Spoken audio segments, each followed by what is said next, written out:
is really, and then you think about it too, because it's like everything that's like north and shit is super hot, and everything that's south is super cold when it's flipped upside down. Really? Yeah. You recording? Because there's like old stories that say. Well, that goes to what I was just saying before you got here. That everything that is up is down. Yeah, Just saying that. Topsy-turvy world. Yeah.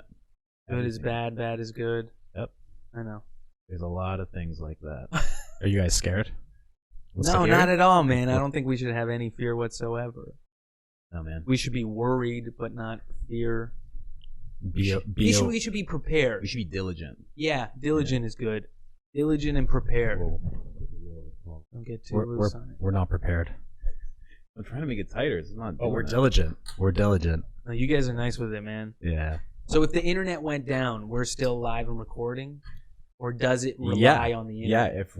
If the internet goes down, we're still recording, but the stream goes down. Okay, Are we recording right now? We're recording right now. Okay. He's got the switches. We're live. He's on Talkin Mush. Sir. Yeah. Okay. You got to get into it. You're like, we'll do this. Talkin Mush Podcast. Say, Here we are. okay. The first thing I want to get into, okay? I had a realization just today while I was watching Mike do his thing. Mike looks like Tyson Fury, heavyweight champion of the world. Here I am. And it's amazing. That's why I called you Irish today. We always got a new persona every episode. You look, Who's Tyson Fury? you don't know Tyson Fury? I don't, man. Tyson Fury is a gypsy king. Okay. He's the king of the gypsies. Okay. And that's legit. Okay. That's actually not a joke. He's actually the king of the gypsies. He's actually a gypsy Like king. think like Snatch, like those gypsies. He's like one of those guys. Okay. He's the king. Like Romanian or something like that? Brad Pitt. No, man, he's straight Irish, bro. Oh, okay, okay. Those Straight- gypsies. Straight Irish, and he just won the heavyweight championship of the world. In what? And he licked boxing? Yeah. Oh, And he fuck. licked the blood off of his opponent while he was fighting. That's This gypsies. And Mike looks just like him. yeah. You got to do something fucked up, I guess. Yeah. To stand out, right? Yeah, I remember watching the Holyfield Tyson fight. Okay, and now I got to do it again. I got to say your name properly because I feel like I said it wrong twice and you didn't correct me. No, I don't correct because I try not to stay attached to the name too much, man. Wow. I'd like to get rid of it altogether. I like this guy. Wow. I like this guy. No, but This you is in didn't, line you with didn't say my, you didn't say it too incorrectly. You said Keven Soldo. Yeah. But when you do, I can. It's a sliding scale with sound. Okay. You know, because the SOLDO, I can see how it's Sodo. So it's slow. It's Soldo. Soldo. Yeah, but Soldo. Kevin sold out. Yeah, it's Right? I get Is that that the often, special? man. Okay, That is- it's not yeah. fresh. Okay, I didn't think so because no, I get that often, man. it's pretty on the nose. Yeah, I got an album coming out. but do you sell out? No, not yet. Okay. Maybe after this I will, man. Maybe the mushroom community will come. Maybe we're Illuminati scouts. Are And you? we're just prepping. Don't you. do that, man. I've been getting so many fucking messages on Instagram for that shit, and I'm so curious about it, but the way they talk. Actually, let's talk. Okay, so Talkin Mush. You guys want to just get right into it? Do you just do that? You don't need a go background. ahead. So fucking, man, words are the most important thing ever. Oh, Kevin. Right? Like I'll just do this. Kevin's a comedian. Hello. And there you go. I prefer artists, man. I'm trying to do it. Yeah, I'm trying to break out. You're Do a breaking little bit out? of everything. Yeah. Okay. I Start wanna over. Just stay. Sick. Artiste. Artiste. Yeah, we could do that. I feel that. Okay. You don't want to be boxed in, right? I don't. You don't want to be man. one thing. No. It's not black or white. You're a I person. think we're at a time where it's like the Renaissance over again, and we can be Renaissance men, just like dudes that kind of do it all, man. Like the Da Vinci's and shit. You can invent, you can paint, you can do it all, and I think you should. That's actually my idol. There's only one person Da I'd ever Vinci? call an idol, and it'd be Da Vinci. Yeah, I understand. I did an acid trip in San Diego. Yeah, in like these mountains and shit, and the sky was like totally clear, and say where I did it, right? Hey. But no, it was beautiful because you had all these mountains. You were like, and it made me realize too, like just elevation. You really felt the idea of elevation because you're up at higher places, so you are closer to the sky. Yeah. And then you could just see it all, man, and you could see like how ideas work. Like Da Vinci made sense. Where you go, he can invent flight, but in order to invent flight, it's got to take 2,000 years to get to that point. Yeah. So you just come up with the idea. The seed. Yeah, and then that it's like gonna kind of always come back around into this bigger thing. Yeah. But you just have to be putting it out there. So you have to keep making those ideas. Wow. But a mushroom trip taught me the importance of words, right? Like, because I lost speech at one point. I did a hero's dose. I did 7 grams, and on an empty stomach, I fasted for the whole day before. So I was like on like 26 hours of no food, and then I did the hero dose, and it was disgusting, man. It's the fucking grossest thing ever because I don't like the taste. I hate the earthy taste. If I could do it in pill form, I guess that would be a lot easier. Teas. I like the teas, but I question the dose. Because do you eat the mushrooms after? No. See, because I don't get it. Like, because I've done teas with groups, and it's always a great time. It's always good. But I don't know if it divvies up correctly. Yeah, do you know what I mean? Because you just like everyone just kind of says it does, like it's this potion thing. But if you throw 10 grams in it, and then you make this tea and everybody gets a cup, does everybody get a 10-gram dose, or do they get that fraction of everybody the tea? Gets a fraction. It's the fraction. But have you ever had tea at a Chinese restaurant? Yeah. All the shit settles at the bottom. Right. So you know what I'm saying? Where does the dose come from? See, this is what I've done. Yeah. Because I've only had to make tea for 3 people max. Okay. But when it's 2 people, for me, like what we would do, allegedly, is we would just take 14, put them in, do the extraction process, which is just boiling and letting it and everything like that. But then after, and add some honey and ginger, because it takes away all gets rid of the taste and for the sure. nausea. It's great. And then after I pour the cups, back and forth. Okay, to get everything mixed up. Yeah, and just start doing that and make sure it all comes out and also like a little squeeze of the last of it, like a to get all the getting it out, and then just putting that in and just having faith that I know, and I do believe that when the ideas you give it does help the dosage go. So I just wonder, man, because I do think that.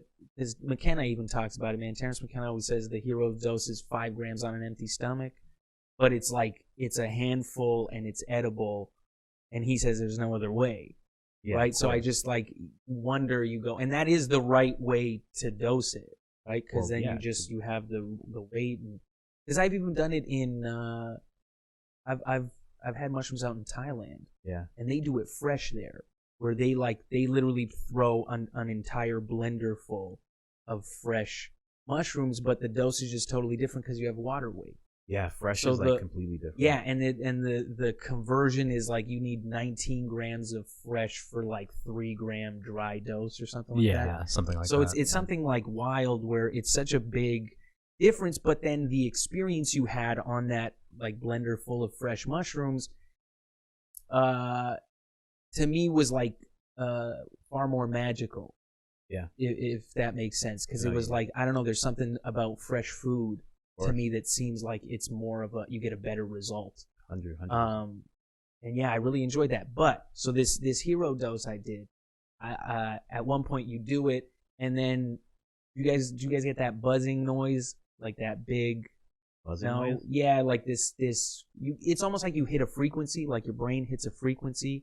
I meditate every day, so when you meditate every day, you get a buzzing sound that's like.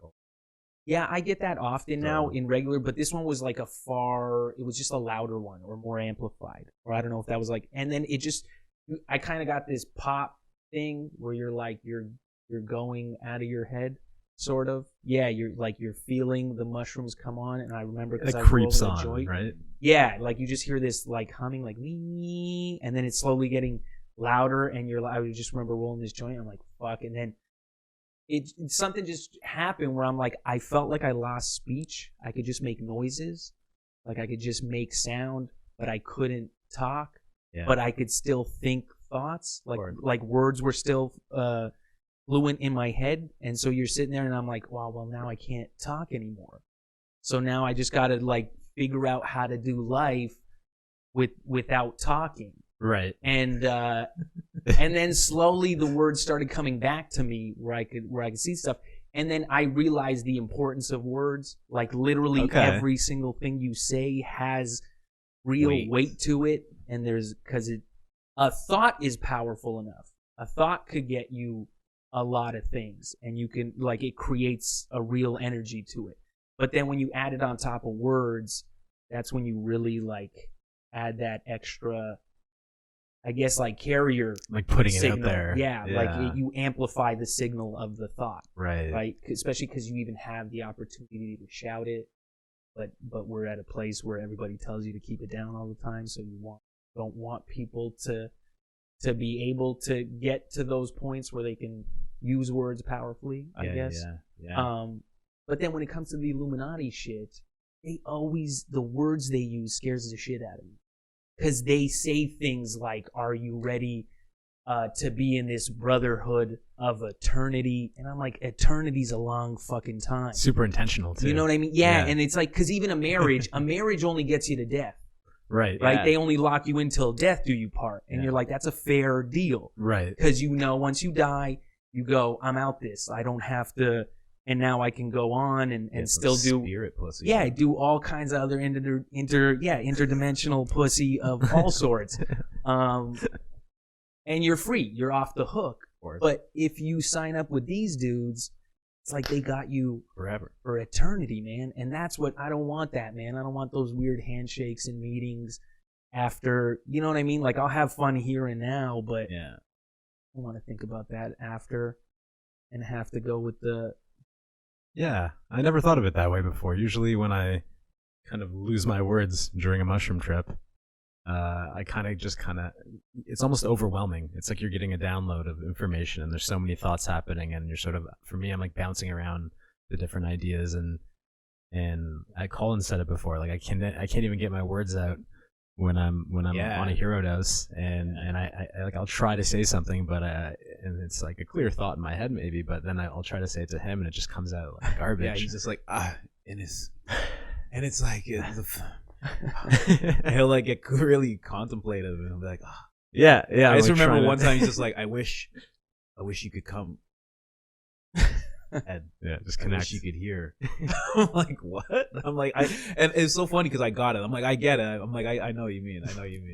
But see, are you able to hit those thoughts where you can? Because do you guys do acid or no? Or do you guys? I've done a lot. You've done it. Do you like mushrooms more? Assuming because of the podcast. Ooh. Oh man, I would do talking loose any day. I'd love that shit. Like, I mean, it's hard to say. That'll be the branch off podcast. Yeah, right. I've only done it a couple times. I can't really say which is better. I mean, I just like it because it's more consistent. Like you hit this high and then you ride it. Yeah. But mushrooms is the wave. Yeah. So the mushrooms is always that thing of you're like, oh, I'm good. And then you're like, it's done, it's over. And then you get hit with that other wave. You're like, it's not over yet. Right. Yeah. Right. Mushrooms is more like called shadow work. Like when you're thinking about the things that you've gone through and you're like thinking about those things and trying to work that out. That's called shadow work. So mushrooms tends to bring about a lot of shadow work with me, whereas LSD, it's just like I'm ready to go. It's like I have an idea. I can get on the computer. I can like do shit. I can read. Like I can do stuff. Yeah. I become like more of a go-getter. Yeah, it's definitely more external for me. Things are so vivid and like I'm kind of on point. I can talk. I can like I talk well. Really well. Like I'm just it's just like sharp, on point. Like, but I've only done it a couple times. I haven't done it since 2016. I find people that are go-getters gravitate toward. They need to do that work. People who are lethargic will gravitate toward more. Yeah, I agree. I think acid kind of kicks your ass into things. Yeah. Because it really like hits you with this stuff. And I would say, I'm definitely more of a laid back person. So taking that really gets me like gets the brain really turning and spinning. Whereas mushrooms, I see the shadow work, man. Because that other hero dose where I figured out words, there was also this point. I did it with a friend. I did it with another comedian, Justin Late, very funny dude. Okay. The two of us did it. He was like, he swears by him. He's like, it's the only like severe depression. Yeah.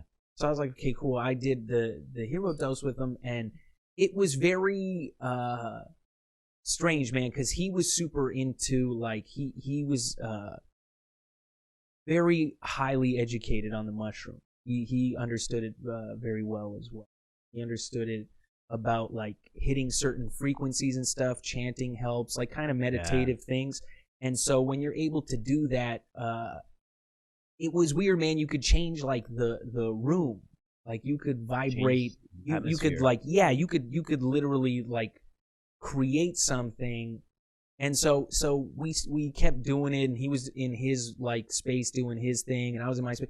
And the room, I remember, the room went completely like red and gold, like, but it was very temple-like. Yeah. And the walls were completely covered in every symbol you've ever known. Yeah. Like, and it's not even this thing where, because I tried to break it down, you're like, is this just my imagination creating this or what? But it was like you were in this room of symbols, and some of them you did know, and some of them you didn't.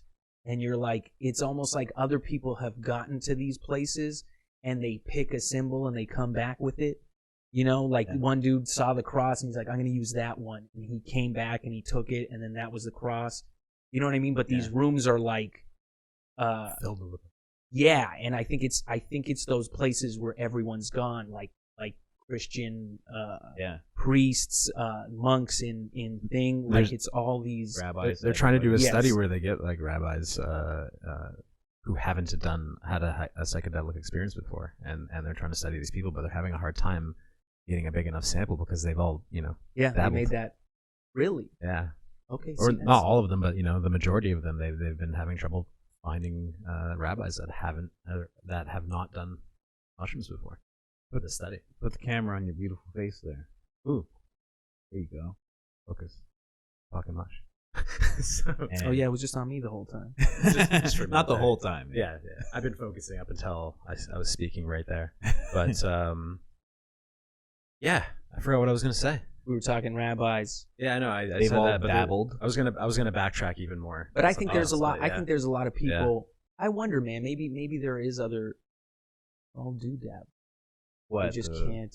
All religion, because they're all against drugs, right? Like every faith will tell you don't fuck with drugs. But you know what? They used to be against people reading the doctrine. So, absolutely, right? Absolutely, so like, absolutely. They banned. Kind of See, there was one thing I read. Aldous Huxley's book. He talked about how they had the doors of perception they used to have in churches, the stained glass windows, because when the light hit it right on a Sunday, you would get all this like flooding of light, and people would eventually go into like a psychedelic level of awareness. Right. And so whoever came after that phase of church were like, it was the churches that were wooden with the shitty clear windows, because they didn't want people getting to those places. They wanted to kind of tone it down and bring them back into control, I guess. Right, it opens your mind, and and that's scary. That's where change happens.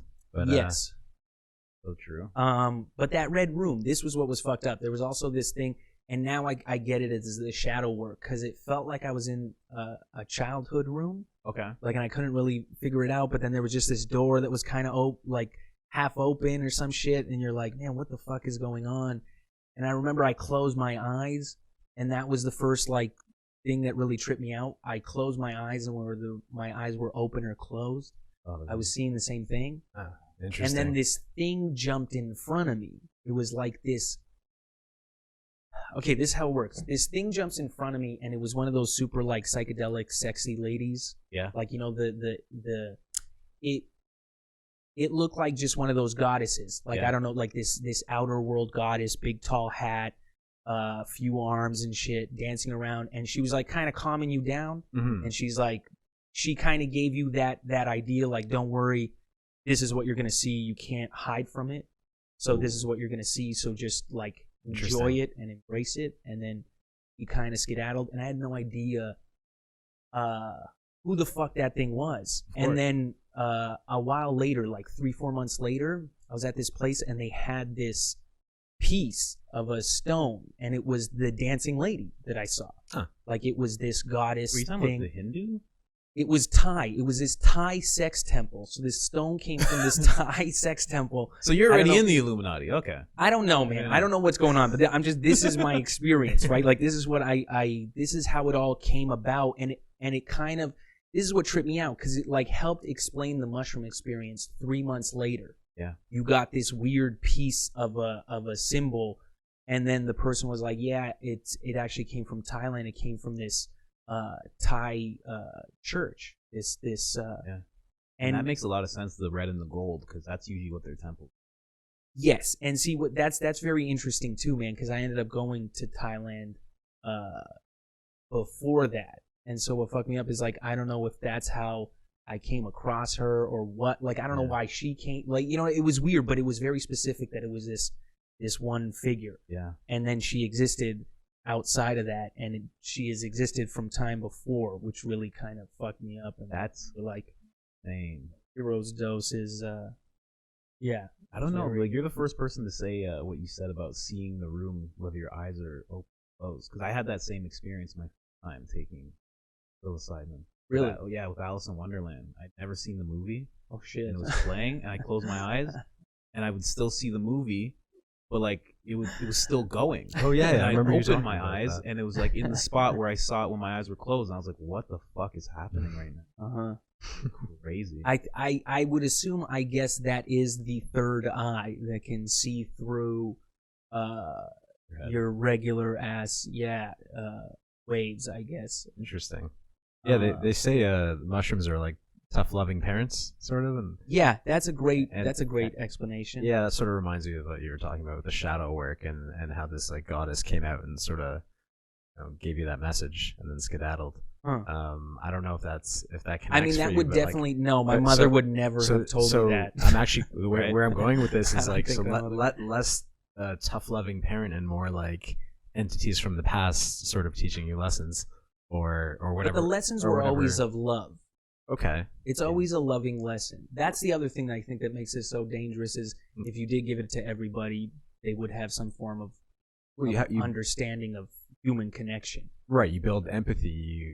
You have a connection with nature all of a sudden. You care more. It's magnified. The true. I'll even go back, and that ties in with like tough love. Like it shows you how bad you've been by walking this earth and not really caring about like just a tree, just like a tree or whatever. So that's where my head's kind of going with some of that. Yeah, I've never had that. I've never felt bad about anything. I have. Well, because I've gone through a lot, so. Yeah, we have white guilt attached to us. It's a real thing.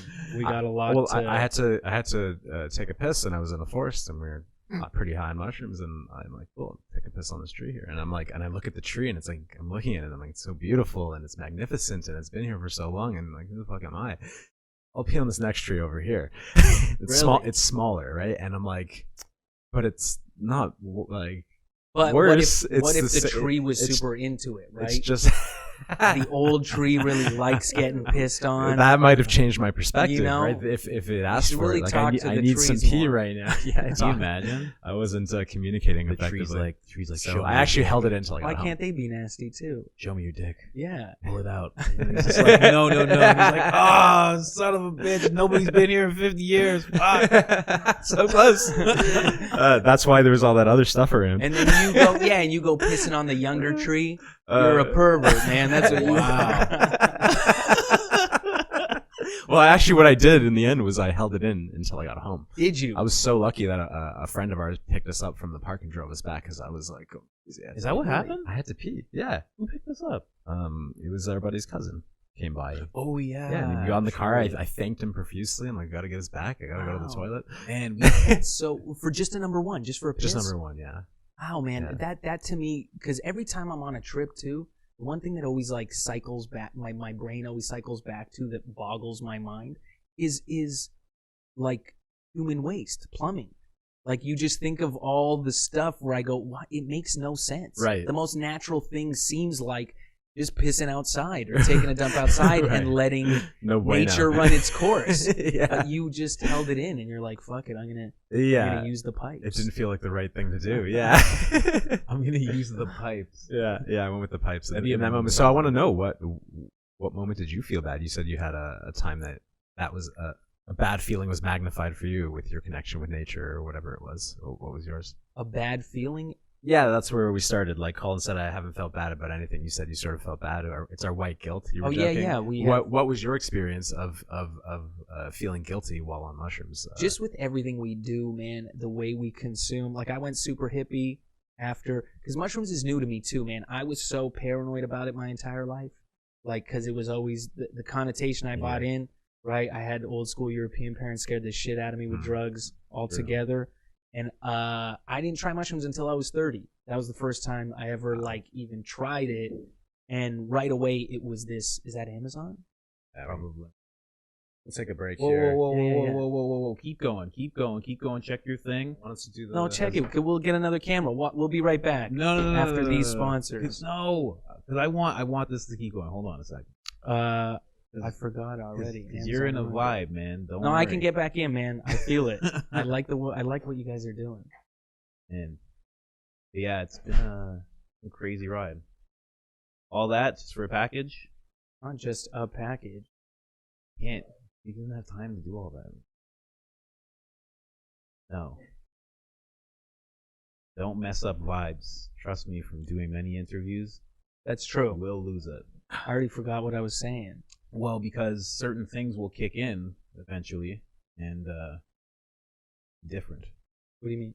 Oh, no. But see, I look at certain things like the knock on the fucking door.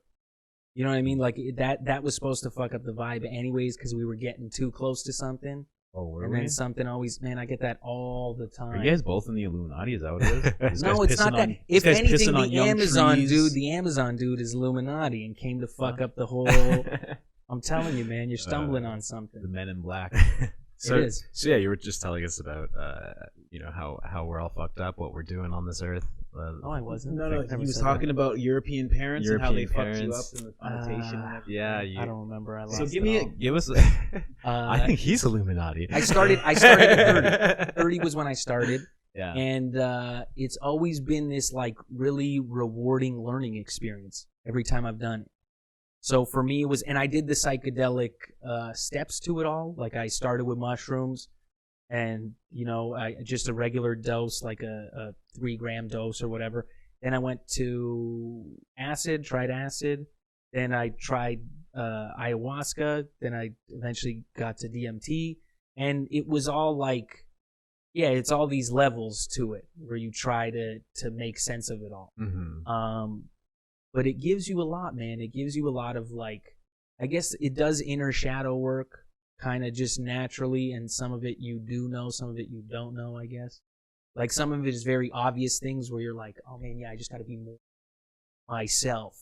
And you go, that makes a lot of sense, right? It's something very simple, but then there is that deeper shadow work where it takes you to these, yeah, I guess like memories of past. But all of it is very like meditative and zen-like. Like, it's all very much what the East speaks on when it comes to like higher learning. So it's interesting how that works, and that but I just realized it. I went full hippie with it because I did all the steps, and then graduation classes like, here are your tie-dye shirts and go out into the world. And so I did, man. I was super like, trying to be really tough about it because you see our impact and shit. But then at the end of it all too, you kind of see that none of it matters, sort of, in this way too. It's like all you can do is just you. You can't do anything else other than you. And then once you really start doing you and shaving off all those, like, the things that made you not you, that you start to see the changes reflect around you. So that makes sense.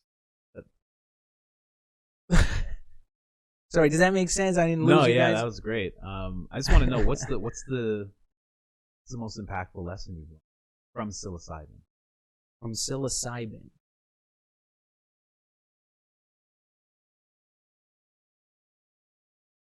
Like the one thing, yeah, psilocybin is taught me mushrooms in Thailand. That's where it was like probably my most impactful. You just kind of truly see the size of the world. You feel it to this sense where you're like, you feel the magicalness of this place. And so you start to appreciate it differently because they have a different appreciation for it. So you were able to kind of gain that perspective that I guess is a little tougher here. Like the first time I did it in the city, downtown. And you're like walking around, the colors are fucking magical. And it felt like it felt like a movie. Like it always feels like you're in a movie of life. But there was this weird, like we were walking downtown and there was this construction I remember vividly. Like it was a big dump truck, like just parked there for the weekend. Yeah. You know, just fucking up space. And then right in front of it was this dude playing the trumpet. And it was just like so unnecessary and so trippy. You know, where you're like, am I fucking bugging out or what? And the music with the trumpet is just like changing the color of everything around you. You're like, oh man, this is cool. And then this taxi cab full of drunken white chicks rolls up in front of you and then just like kills the entire buzz. Oh. You know what I mean? Because it's just girls yelling and screaming at this taxi cab driver and shit, just being so shitty. And you're like, kind of fucking ruins the magic a little bit. But then when you're in these like mountains in Thailand, we were on this little island and we were in this cove, man, and you could see like fucking fireballs in the sky and shit. Like this, something came in, like you see it. You're not tripping. You're like really at nature. The stars are wide open. There's no light pollution. There's no nothing. They like these people have a different appreciation of the world. Like they're attached to it, and they, you know, and I'd say that's what it gave me. It gave me that understanding that we are all connected and that our actions all have this kind of consequence. I guess that's what it taught me. It taught me real life consequence. Yeah, you know what? I can back in that. Makes things I feel. Yeah, man, like you gotta pay attention to what you do. Even how you feel and act, because everything tries to get you to act one way. Like life will really test you to try and get you off your game and put you on edge. So it is this like constant test of like, hey man, can I keep cool, you know, enough to not let this shit get to me and really start to see the impact of it.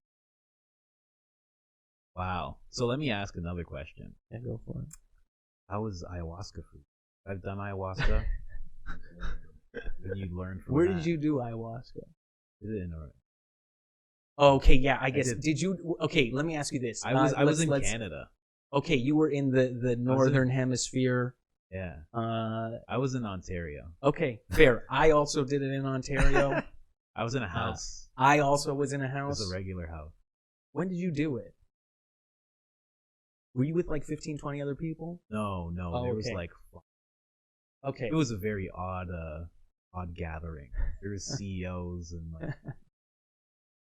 See, that's funny, man. Yeah, I feel the same way. Mine was like I guess a bigger class, if you will. There was like 15, 20 people, and it was a very strange bunch. Like there was this woman from India in her 40s with her like 14-year-old son. What?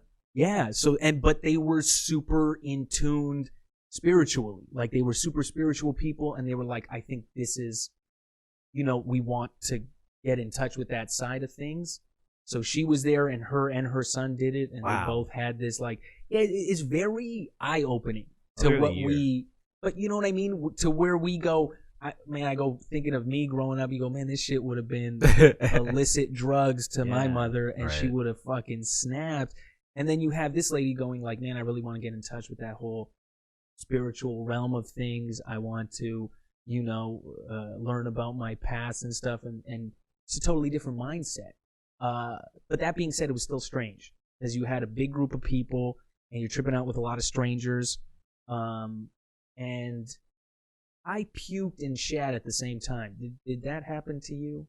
No. Okay, see, maybe that's white guilt. It comes out every time.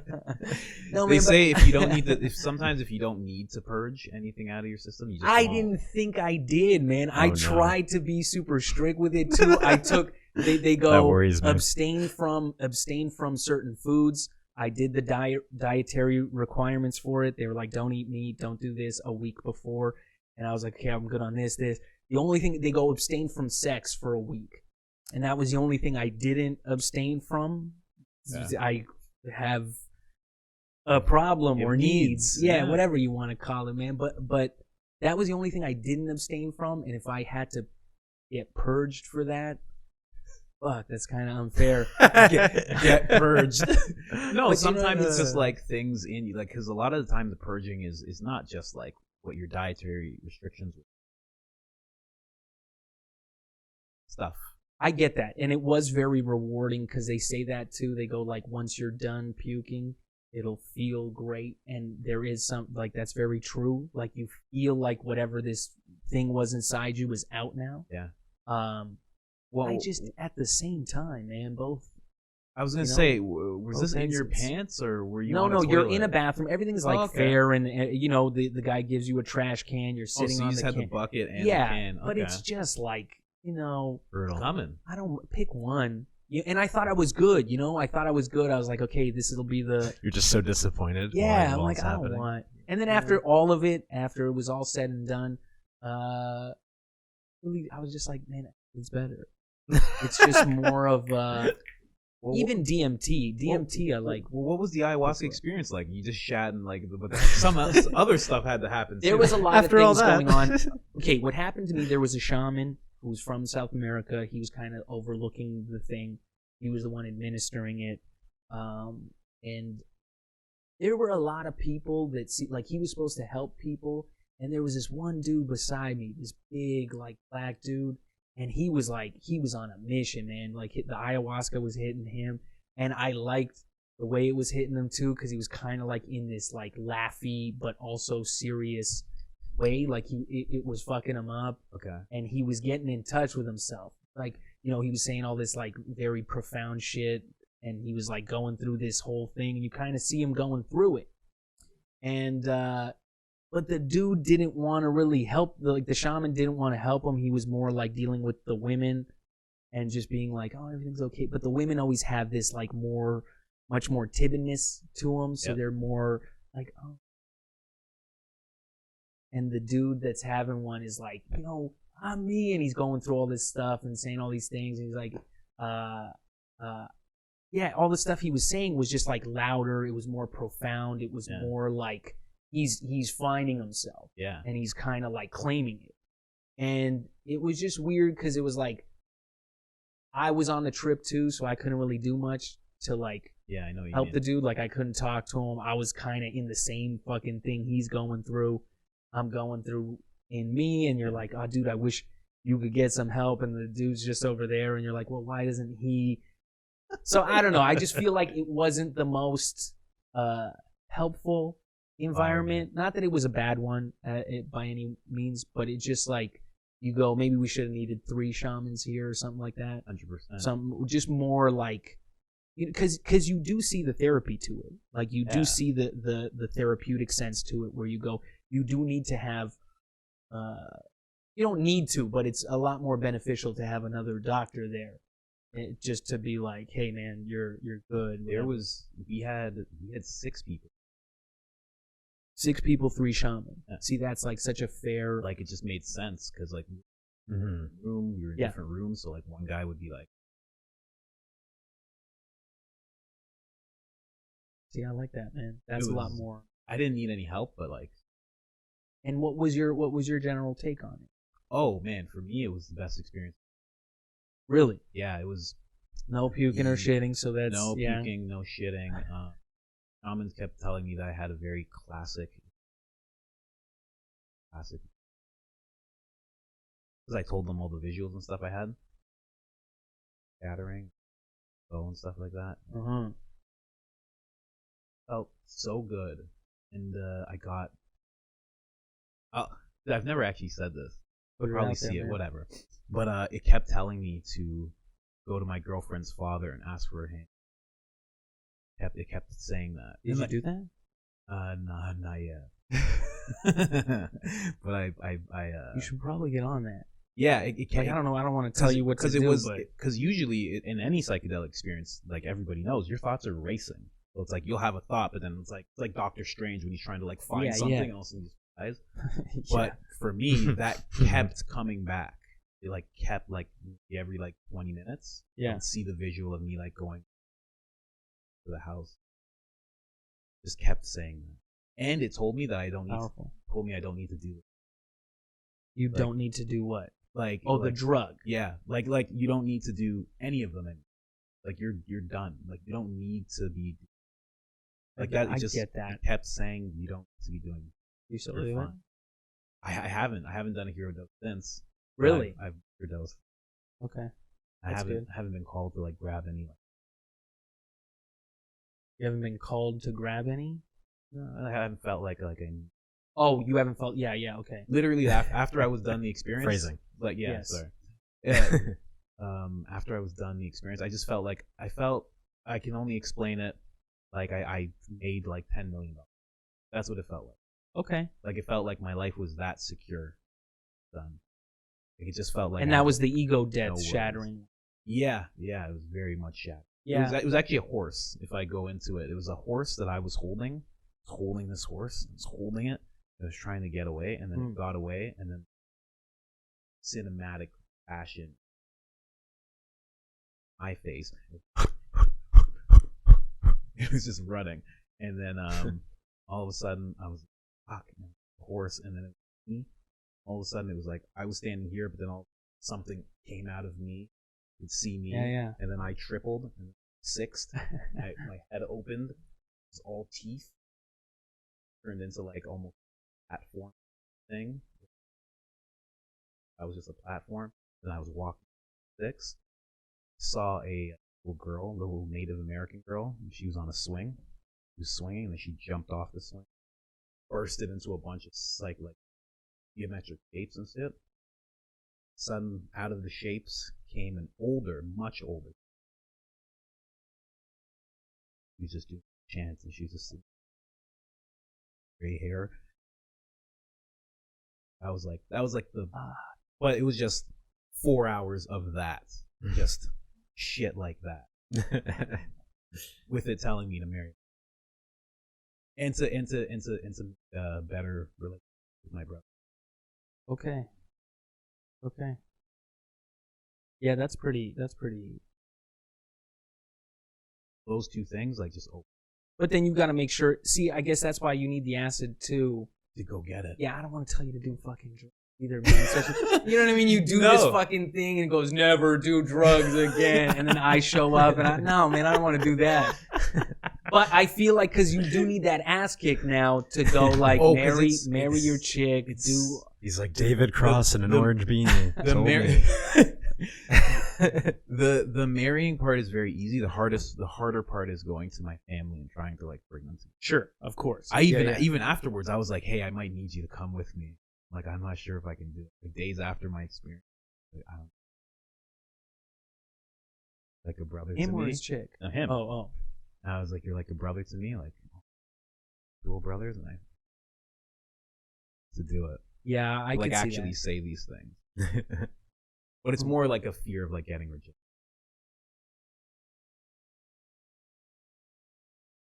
Yeah. You build things up to more than. For sure. So and I think there's a lot of, I don't know if you already talked about it, but can you share with us the first time you did mushrooms?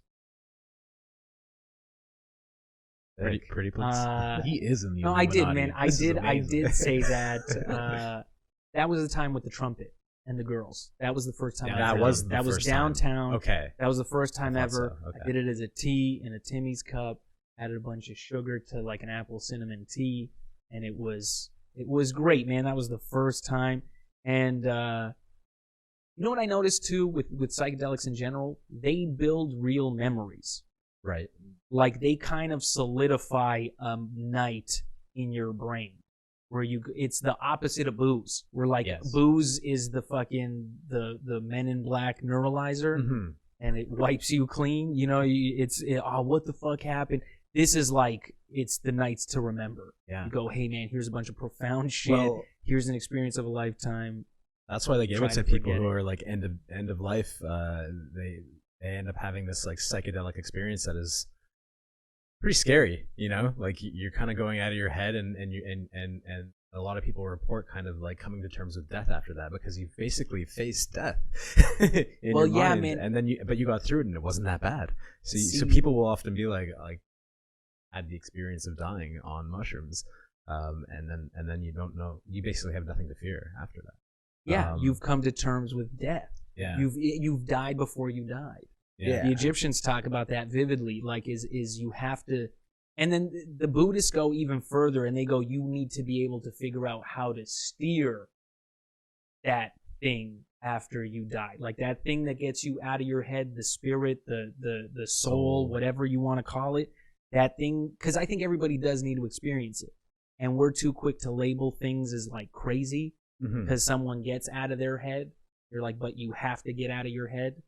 Have to lose your mind just for a moment, bring it back, and then perspective. Now and so I think that's a very powerful thing where it does pop you out of your head, and once you experience that, you don't have to worry about death. That's why, have you ever gone into the deeper end of it, like the cycles, because you saw a horse and you were the horse, and that's like Native American, and you saw the Native Americans too, which even makes more sense. Yeah. But it's the Native American spirit animal type.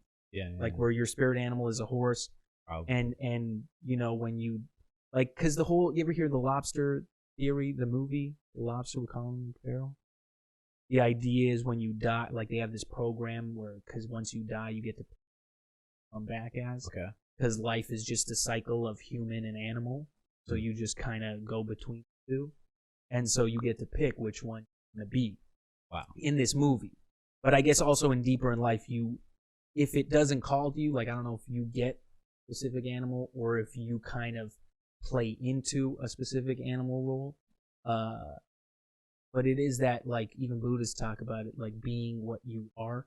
Like if you're too much of a chicken your whole life, you like kind of the you are what you eat type shit, right? But also in a personality sense too. Like if you're a very specific type of person your whole life, you end up becoming that thing because you were that thing.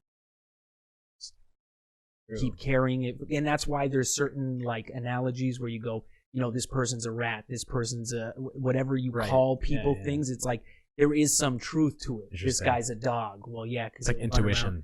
Yeah, there's something true to it. The one of the main behaviors is this thing exactly like this.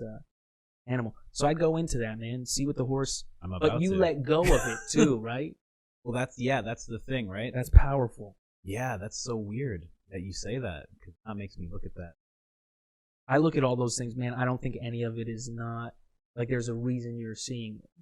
Native Americans used to kind of embrace that, where you send a kid into the woods for 5 days, go like just fucking go there and trip.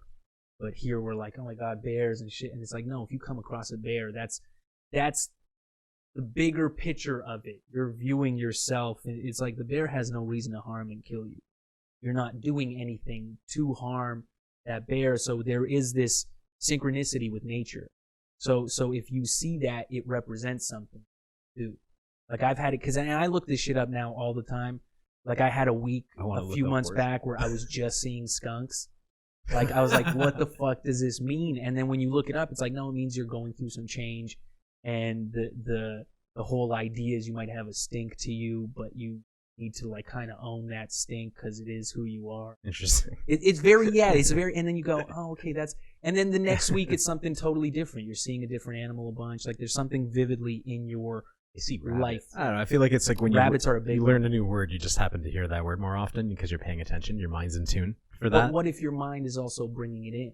Your mind is the one that's creating it. I understand. Yeah, I agree. I think that's more because even the rabbits, when I always see rabbits when like I was like going stuff. Huh. See, because I did a trip along the DVP, that park. Yep. Right, yeah. I know exactly what you're talking about. It's fucking weird, man, because I was getting weird energy there, and I didn't know this, but like, used to be the prison. They used to like just put people down there. They used to have like executions.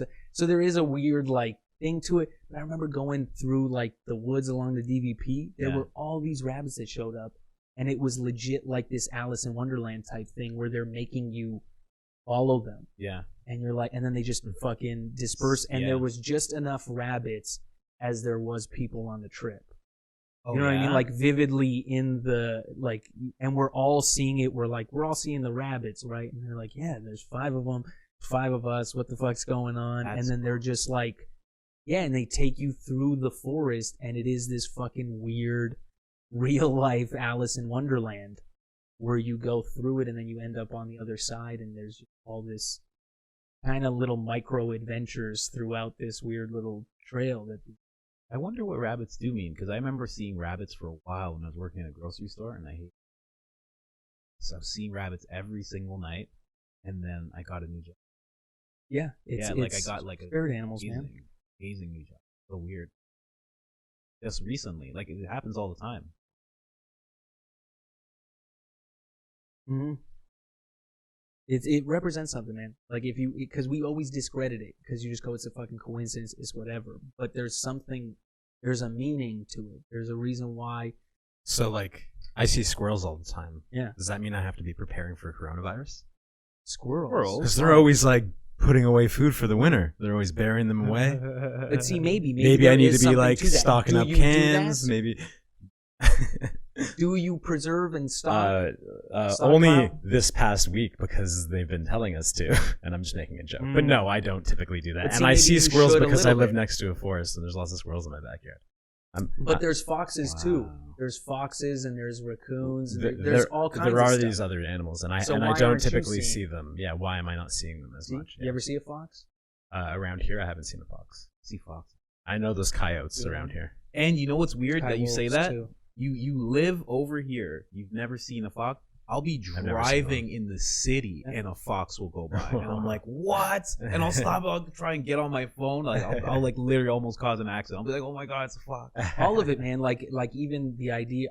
You're not supposed to kill an animal either, right? The way the game is played, there's no real reason for the animal to get thrown in front. Like there's something you need to do. You know, I don't know, man. I don't get that. I don't hit roadkill. I haven't hit roadkill in 15. I hope I don't, but you know what I mean? I always get the opportunity to stop. Right. I get it. I get that moment of like quick split second decision. Are you going to go for it or are you going to hit the brake? And you get that enough time where the thing is saved. You're not, it's just more this wake up call to you. Bro, I was in a car one time with this dude. We were working at the fucking grocery store and we went to McDonald's because we were at No Frills and there's a McDonald's down the street. We're coming back and there's 2 raccoons in the street. There's no one on the street because we work night shift. He's just rolling slowly. I'm like, yo, man, just stop. He's like, yeah, they'll pass. I'm like, yo, just stop because cars, you can just stop. They'll go by or honk your horn. And he just kind of goes slowly. He goes, what? Bro, why? I'm like, why did you just do that? Wow. He's just like, I thought it was going to move. I'm like, why didn't you just wait till it moved? Wow. I remember I was like, what did he just, and it was on my side too. So I was just like, that's a terrible terrible story. I'm like, are you serious, bro? Yeah. What's wrong with you? What do you mean that happens every single day, man? And he felt so bad, and he's just like, I think it's still alive. You know, I talked to my girlfriend. I was like, bro, you rolled over it with a car. By the impression, I feel like I know who it is. Oh yeah, no, maybe you might. Okay, maybe not. You would have been like, yeah, right away, if it was who I thought it was. Oh no. Oh, I know who you're thinking of. No. But yeah, he just rolled over it. We went back and checked on it. It's not right, man. Yeah. So switching gears, you've had all these experiences. Hold on, you want to switch gears? Yeah, we're talking about dead animals. Man. You want to talk about raccoons? That's a spirit animal. He killed his spirit animal. I'm telling you, man. Every single one of these. I had rabbits for a bunch. That trip in San Diego, there was rabbits often also. Really? Yeah, and I could see because I was out in the South, man, and Looney Tunes made complete sense. Oh, like, true. because you saw all the animals. Like, there was a Roadrunner that I would see, and I've never seen a Roadrunner my whole life. And then the way you see it move, you're like, oh man, they caught this thing in cartoon. They knew. What they were doing. And then so I kept seeing rabbits, and they were always doing fucking rabbit things, and and I started thinking that was my spirit animal. I was like, oh, okay, I think I looked it up and it was like bravery or some shit like that. Bro, I have it right here. Yeah, what do you got? It's a symbol of prosperity, abundance, and fertility. Okay, so there you go. Oh, that's super trippy. So that's what it represented. And I was like on this trip where I was like, oh man, so that's my spirit animal. And then literally mid-trip, all of a sudden, like, we had this patio door wide open, and there's like this just backyard into the open. Rabbits were always there. All of a sudden, mid-trip, like, you hear something chewing on something. Rabbit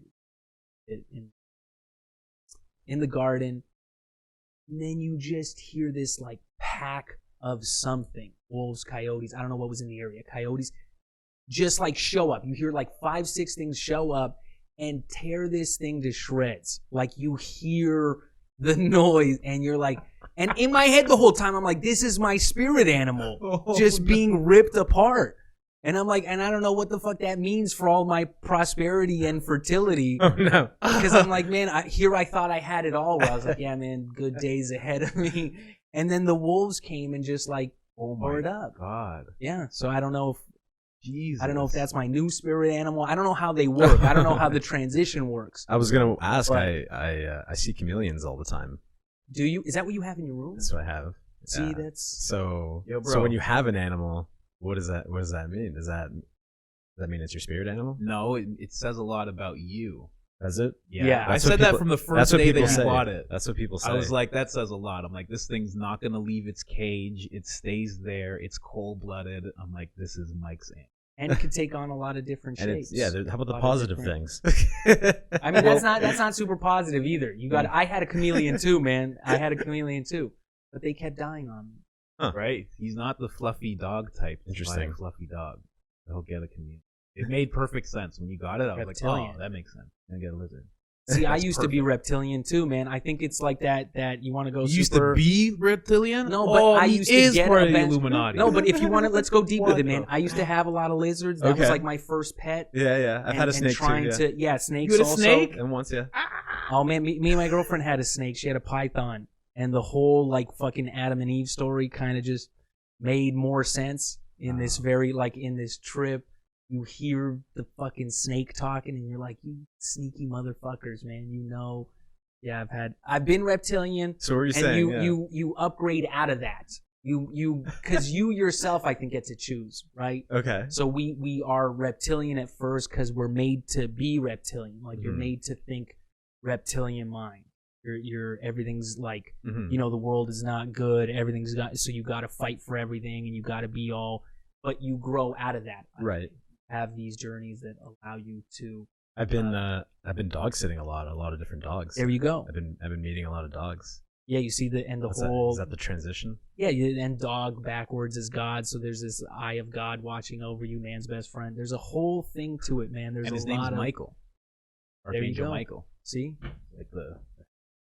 See, nothing's for nothing, man. I'm telling you, all this shit makes sense. Right. You're saying you can't discount all the things. You can't, man. Not even you It's can't all- discount it. It's all about a story of life and the journey that each individual goes through. I think every story, because life is just about telling those different stories, Right. right? And we all try to figure out different ways to do it, different scripts to write, different books to come up with, and it's always.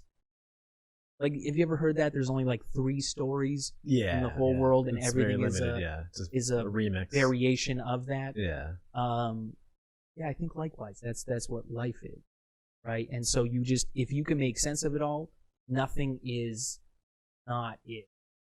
You know what I mean? Like you can't discredit any story Right. because it is. It all has just, meaning. Well, there's that whole idea of the egg, where we're all really one being. This is sort of the incubation period, and when we live a full life, we die, we get reincarnated, that full life. But we're not getting reincarnated. We're simultaneously living lives, like you said at the beginning of this. We're all sort of one. Yeah. Having these different experiences, none of which you can discount. They all come together, and once we hit a crescendo, once we've done it all, we become, and then the cycle repeats, I guess. Which actually speaks to Buddhism. Yeah, but they have many gods. See how that? Because that's the other thing too. Like Well, we even are a all DM, gods. right? Yeah. And so even when you go on a DMT trip, and people always encounter like multiple beings, but they're the same being and shit. It's like it really is this. Because even when you become a god, now you're just entering the world of gods, and there's still this whole Hierarchy. Yeah, there's still this whole game to that game. Right. Right? Like there's still yeah, there's gods among gods. Exactly. And other ones that take, and we always kind of discredit it, throw it down to one. But, it's tough to say. I think, kind of mushrooms help you break out of duality. Because everything is like dual. When you this or that, black or white. It's always one or the other. And feel like there's got to be a way out of it. And I think the psychedelics. Yeah, they give you that perspective of a crescendo, of a but spectrum, it's never over. Spectrum. That's what I was saying. Like, it's never over. Right. It's just different realms. Right. Absolutely. So even when you conquer this one, fucking ways to go. Absolutely. Everywhere. Yeah. Well, that's what like time is illusion, right? We've just done many eternities just in this conversation. Yeah. So. Yeah. Who's fucking? Who knows? What year is it? Hopefully, now? Gavin. Shout out to Gavin if he's watching us. Long. Why? Gavin's on Because he there? said he would watch it. So really? you better be. Well, we up to his just word. gave Gavin a whole bunch of shit, man. Downloading. Gavin for sure tuned out of this. Think so? Yeah. But see, you know what? You can't even get. I'm only starting to understand it now because it's that whole thing. When I first entered psychedelics, there was that feeling of like, holy fuck, I figured it out. Yeah. Like Right. I think everybody, you go, this is it, and then you just want to tell everybody, Just and like a you're new ego. Everybody, yeah, right. And Yeah. so you go and you're on this whole mission. Yeah, You're like, yeah. everybody needs to do acid. Put it in the water. Let's fucking go. And you start to realize, you go, no, that's not it either. You can't, because that, again, your words have a lot of weight and a lot of power to it. Not everybody does need to do it. Right. I think some people are already there. You don't need Sometimes, to go through that whole thing. There's many paths to nirvana. You could meditate. Absolutely. And You like can you even said, take people are a already beating there. for it. You take a beating. You could like really, like that's a way people do I it. think the through- bottom line is just perspective. Like you do mushrooms, you get handed this spectrum of like scary and beautiful all in one experience. And now you have perspective, right? You just get it. You just get a glimpse of perspective. Yeah. You get your ass beat. That's perspective. You might talk shit to someone because you think you're bad, nothing can happen to you. Some beats a shit at you. That's fucking perspective. It all boils down to perspective, possibly. That's what gives you that's what builds you up. That's what makes you grow as a person. That's true. And teaches you these lessons. And That's you a can good argue point. that the mushrooms are the beating. Well, the tough loving parents. Yeah, that's the they're beating mental you. one. That's like something that you can. I guess you can get mentally beaten too by a lot of things. If you're getting physically beaten, you're mentally beaten most likely too. Unless No, you're, but I mean even mentally, like you could get just fucking mentally bullied. Yes, Yeah. absolutely. Whole life, Absolutely. psychologically. We all experience that. And Huh. so, yo, No. you need like a crazy mushroom. What's the craziest one that you had or have? And like, The room Cool. turning different colors with fucking emblems and symbols. That's not crazy. Not crazy All kind of. You really got to stretch here. I don't know, man. I've had mainly like magical experiences on. Like it hasn't been a lot of punishment, but also I feel like maybe I haven't done a lot to earn a lot of punishment, as I do I feel the karma to it, which is another reason too why I don't think everybody should just do it. Like you should have some kind of because it is a call to adventure, but just more like there should be like a program classified. you're like talking about like a vetting process. Yeah, almost? just to be like, hey man, are you ready for this journey? And then if you got a lot of shit, because set and it's setting is a maturity, huge- right? Yeah, Maturity absolutely. has a big thing to do with it. Absolutely. And then, like you said, set and setting. Set is like, what's your mindset? Like, do you understand That's true. what you're getting yourself into? And are you worried about any major things going on in your life? And then, setting's easy. Setting is just, preparing. What would you like in terms of that vetting? What would you suggest to somebody if they are thinking or worrying about something? I would say it's time for you To to take it. It's definitely you a are. two-sided coin. When I say worrying, maybe like you got rent coming up the next day, you don't got enough money to pay for it. That's like something you can take care of. If it's like more an existential, I can't even talk right now. Existential. Oh, that's a good way to say it. Existential. Let's start over. The whole podcast. Mike's high. So when you have an existential moment, Switch your camera. Get it on your face, bro. we've ruined everything. It's okay. You still look good. Look at you. Your head's shaved nice. How are you going to deal with 3 cameras? Yeah. Don't like worry. I said, this is new for us. We're Man, Hey, I working really up the kinks. can You're I talking say, to young Jamie right here. You understand? Can I just give you guys Don't like give a shit. a great job, like an appreciation for this all too? Because this is great, man. You guys have like, thank you. I almost feel camouflage in the background. I thought I was, but no, you guys have. Good a thing really we didn't have the great, line behind him, eh? He would blend in. Yeah. Yeah, he definitely We just would've. moved it. Glad I didn't wear other sweaters too. Yeah, thank you guys. Actually, keep doing this, man. There's a lot of psychonauts out there. I think there is. I think there's a lot more. I appreciate well, I that. know there's a lot more. I think we need more too. We definitely need more. A lot more in higher up places.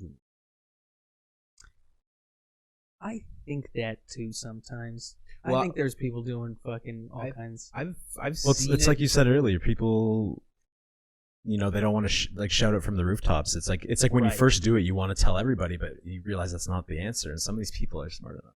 So that's not the answer. Just Right away. keep it to Yeah. yourself. I'm afraid. you As should- part of me, a little part of me is afraid of like You should- how mainstream this is all coming, and You you're gonna should- have another Timothy Leary moment in history. You should, yeah, and that's this. That's us. Mhm. We're the Timothy Leary moment. We're doing it. Get ready. But but I think you should shout it from.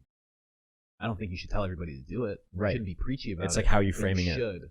Like I got You this. gotta- I got this for that exact reason. So See, I that's couldn't great, hide man. it from It's to people. create conversation. But see, Well, I now don't wanna we're hide it. talking real life Illuminati though too, because you almost do have to get to this level of like, hey man, you're ready to take the journey. Like that whole idea, like DMT finds you. You don't find DMT. DMT finds you. Ayahuasca. Somebody called me. Exactly. Some guy called me and he's like, "Hey, we think let's have something." Yeah. I was like, "Wow, am I gonna see a sex ritual right now? Have I made it?" But it wasn't. It was just ayahuasca. See, those are the ones I never want to see. I've been invited to do. You don't want to do the Eye White Shut party? No, that's what scares me. Everything else I'm cool with. The fucking hand. It's the. the masks. I get it. I get it. I mean, I get it. Mike has a couple of masks. Do you? The fucking. Yeah, long the- nose? He has that? That's the one. It's from my darker days. Bro, he has the one. Take you If on, you man. remember the movie, if you remember the sex scene that's going on, there's one guy who's like, he's built and he's just plowing some chick. Yeah. He has that mask. And he's just like slamming. I did the whole scene actually. It's in his younger days. Oh boy. You should rewatch Clockwork Orange, man. Oh, I've seen it a number of times. Yeah. I've never Everything comes back around. I've never watched it in entirety because I watched it one time and I was on much. I didn't know what kind of movie it was, so like it started kicking in. Oh, the person at you. Yeah. And then I remembered The Simpsons and the dog getting its eyes held open. Yeah, Like, oh, that's the that's reference. gonna happen. Oh. And I was like, oh no, I shouldn't be watching. The most difficult experience. Really? See, Yeah. I guess you really got to be careful with that shit, man. I did Interstellar and Mushroom, Okay. and that was a very different experience. That was that- very like, yeah, I can't imagine why. There's certain things I can't. So in my study, in my research, the two things I've always come across that was always kind of consistent when I was like, hey man, should I do mushrooms? And I wanted to prepare myself. So we got information like you didn't have this. I couldn't learn about mushrooms when I was 16. Right. Right. But I also couldn't imagine doing mushrooms at 16, having done it in my 30s. True. Right. But I remember people doing it. I And, remember you being know, 14, That was a high school 13, thing, man. yeah. You were just, people were doing mushrooms in a basement on the weekend, and you're like, what the fuck that is? Yeah. But it's weird too, because you come up and you're like, oh, those guys, they're not, they're not running Google. They're still doing the same old shit, right? So it's Yeah. like it didn't give that positive effect to it, Interesting. right? It's not the answer to it all. It's not the guarantee. We do mushrooms. Cool. Yeah, no. They show you the way. You got to put in the work. Right? Yes. But when you were the things that was always consistent, people had a bad trip when they were either under 25 or just with the wrong kind. So just set and setting. So, and I guess set being the under 5. right? Like it was just Brutal. anytime. But that's not to say that everyone under 25 has a bad trip. It's a question of maturity. Again. Yes. Yeah. And But it was bad anybody trips that aren't did. necessarily bad trips. They're just difficult lessons. Yeah, that's what I always More say. so. You'd than be bad. surprised. But there are bad trips. You'd be surprised, man. Talk to some people. I've heard a bad trip where someone, bring it back to some animals. Someone went to town on a family of raccoons with a samurai sword Oh my god. mid-trip. Yeah, Where listen. again, I don't get it too from my perspective because you go, this is supposed to be a loving thing, Yeah. right? So what makes you? But they're on just this whole other Hey, journey. we're not all where wired you're the like, same. right? And Simple as so that's where you do need that vetting process. And it's not even of like, oh, you're depressed, so maybe you should take it and maybe it will help. But it's like there is a certain type, like you could still get a Manson result, Yeah. right? Yeah. Out of It acid. it magnifies, right? Yeah, you can get Leary, but you can also get Manson. Yeah. So you do have to make sure that you don't want it just like Perspective doesn't equal positivity. yes, precisely. That's a Yeah, great way to right. put Once it. you have the whole perspective, you might be like, okay, well, fuck You still this. got to choose a side. Yeah, So- exactly. You still got to. Now you're getting into Star Wars. Fucking. Can I just real quick? Where did he get the sword? He had it. He had just. You don't have a Like- samurai like sword any laying around. No, I don't teenage- actually. Like any white teenage. Yeah, I've had a samurai. I You- gave it you've- away you've- long yeah. ago. No. You've given away the The guy's only thing I'm identity. holding on to is the mask. I gave Because got you rid of the said- sword. Hold on. Because you said that it was a family of raccoons. Yeah. Which means that he was in a forest with a sword? Or Backyard. No, it's Backyard yeah. in the home. So it was just like a There's regular. a family of raccoons in the backyard? This is Yeah, like that happened. That's common. This is like northeast. That's not common. I Northeast. had it in my backyard. Very. Yeah, 'cause you have a huge deck. Not even this backyard. Back in the last couple. Yeah, this is podcasts. far more no fences, no fences kind of backyard. Okay. Trees, no fences, True. neighborhood. They can climb But- fences. Yeah, I know, but just that's the thing. Like it's a big enough area that it's Why did he kill them? because they would regularly come by his house, and so like they were like these pests sort of. He took them as pests. Oh, so He didn't take 'em as- magnified. Yes. Oh. Yeah. So he didn't take them as spirit animals. He took them as pests. So he And just he he just solved the problem. In That is family. his world, Yeah. yes, but he did it through the use of a sword. Which you know what? Now that I'm looking back at it, yeah, maybe you're right. Maybe he had a. Bro, Maybe there's nothing wrong. It's with that. magnified. He what- just went. He went off. What's the stone ape theory? It's a That they started taking mushrooms, they got better at hunting. He took mushrooms, he got better at hunting. He had a was cu- like, you know what? I got a sword. acuity. Yeah, I got a mental sword, acuity. and I know where they are, and I'm gonna handle this. Can you hunt? Could you hunt? Maybe with a sword and some mushrooms in my system. Really? maybe. But no, I don't hunt, but I do want to Oh, do you? because I I would like to steak- experience I it. eat steak Okay. I eat steak every day, so if I could just hunt and have You gotta. 300 You want pounds to of connect meat- with your. Are you a vegetarian or anything? I No, am, no, no. yeah. This is Okay. has nothing to do with connecting. This is with saving money. If I could shoot one deer and have 400 pounds of meat, then or whatever animal's 400 pounds, then Yeah, that's Yeah, how I view pot like that. Like I think like, hey man, if you could save money, why not grow it? But there's a lot of true. restrictions to that. But with meat, I feel like you should like if you're gonna do it that way, if you're saving money, great. But I think you should have that. Yeah, that connection. Yeah, you got to realize what you're doing. Not even connection. Like, And- yeah, where, like, how is this process done? You Yeah. kill it. You like Yeah, do all I the agree. things. You put it in the And freezer. And I don't have that. Now you uh, understand what that process is like. You have perspective. Yeah, I don't have that. I could do it. I just choose Yeah. not to ever gauge that side. Right. Like I try to keep that side at bay. I want to see what like blast something. I mean, why Get not it. a Be a terrible feeling. not a crossbow? It might be. or a Yeah. bow and arrow. It might be. It could be the thing that changes you into a vegetarian. That's true too. The shift. Well, You're just like, actually, I don't like this. I don't know because like when you think about it, like my family, I'm like killing. That's what my mom had. Yeah, genetically, Like Yeah, I'm So, not generational. you don't way. wanna step away yeah, from that. like literally, like my mom was just like Eh, watch it run around. And just, that's just what they did in Barbados. That's what they just do in the Caribbean, especially at that time. Kill shit and eat it, right? So I think I can connect with it pretty well. Plus, my dad was in the army, that's yeah. like a he's cold blooded. bunch. There Does were he Nazis do, and stuff. Does but, he like, do heroic doses?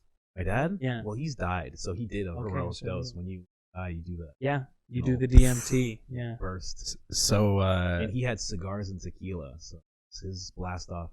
Yeah, that's all right. Yeah, man, you did it right. So you've been on both sides of the spectrum. Before you did mushrooms, and now you kind of are sold on mushrooms, and you've had your experiences. What would you tell your parents if you had to convince them to do mushrooms? I tried to, man. I tried to it. convince them. It didn't go over well. They're still old school European, man. What so happened? They don't, you brought it up. You said, "Hey, mom, dad, I had these experiences. Love." Yeah, I peace." shared all this stuff, man. I was Yeah. very open with this stuff. Yeah. I didn't want to hide it Yeah. because it did have such a negative connotation this whole time, and I did want, like, I'm close with my parents, man. We that's a lie too. I'm not like, we don't talk about stuff, like, you know what I mean? Like, there's just certain things. I never learned sex from, like, Sure. Oh yeah. you know what I mean? Like, you just. There's certain But- boundaries. Yeah. But there is things that I was like, hey man, I want to, like, you guys should try this because you guys have always given this a bad rap.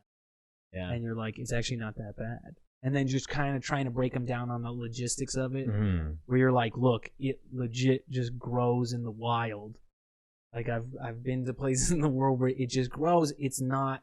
What's the difference between the mushrooms you eat and the ones that you claim are a banned substance? Yeah. Like, it's just such an absurd.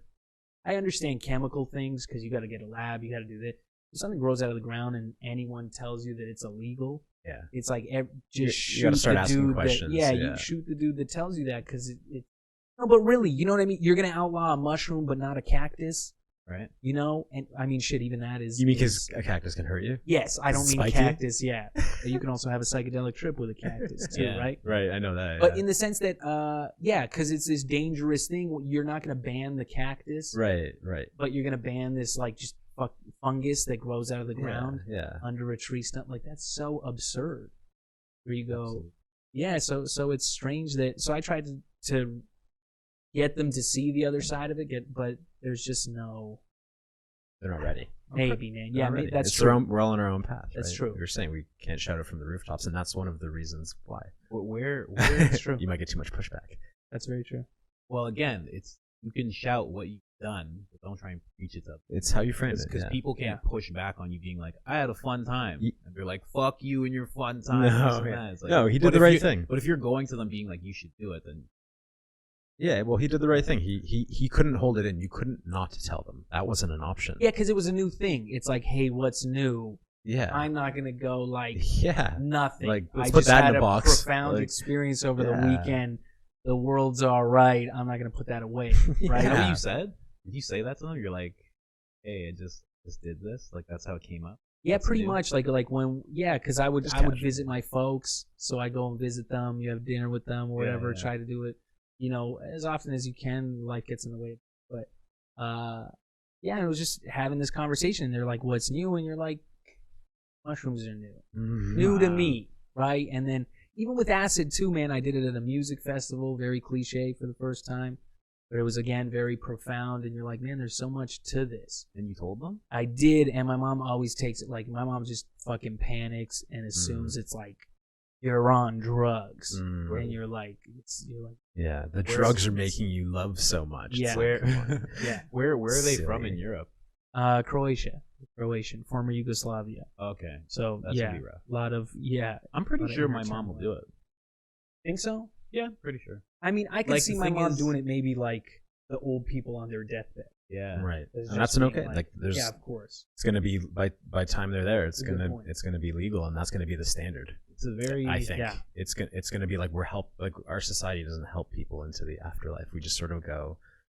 It's just sort of on the surface. Like Uh-huh. if you need anything, whatever. And then and I think with mushrooms, these psychedelic experiences, you can like build bonds Absolutely. at those times in their life, and that can make those moments a lot more meaningful for the people still living and for the people that.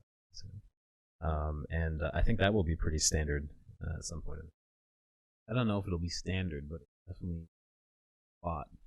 Like I if you think try if you try to do it now, like in a random like your dad's on his deathbed, hey, I got mushrooms here, they're gonna be like, what the fuck? Call the police right Yeah, now. I wanted to do it with my grandmother, but They'll be like, it would be like very adverse. But like, how do I frame this? I think it'll become like not a hot thing. Yeah, like it should be in old folks' homes. That should be widely available wow. to help them with, you know what I mean? They're going through a lot of shit in there, man. A lot of things that they have to try and process. Not enough people to process. You know what I mean? There's not enough help. There's not enough, all that stuff. The answers are right in your mind if you know how to access it. Yeah, see, that's the thing with people. And it's kind of just been a done thing.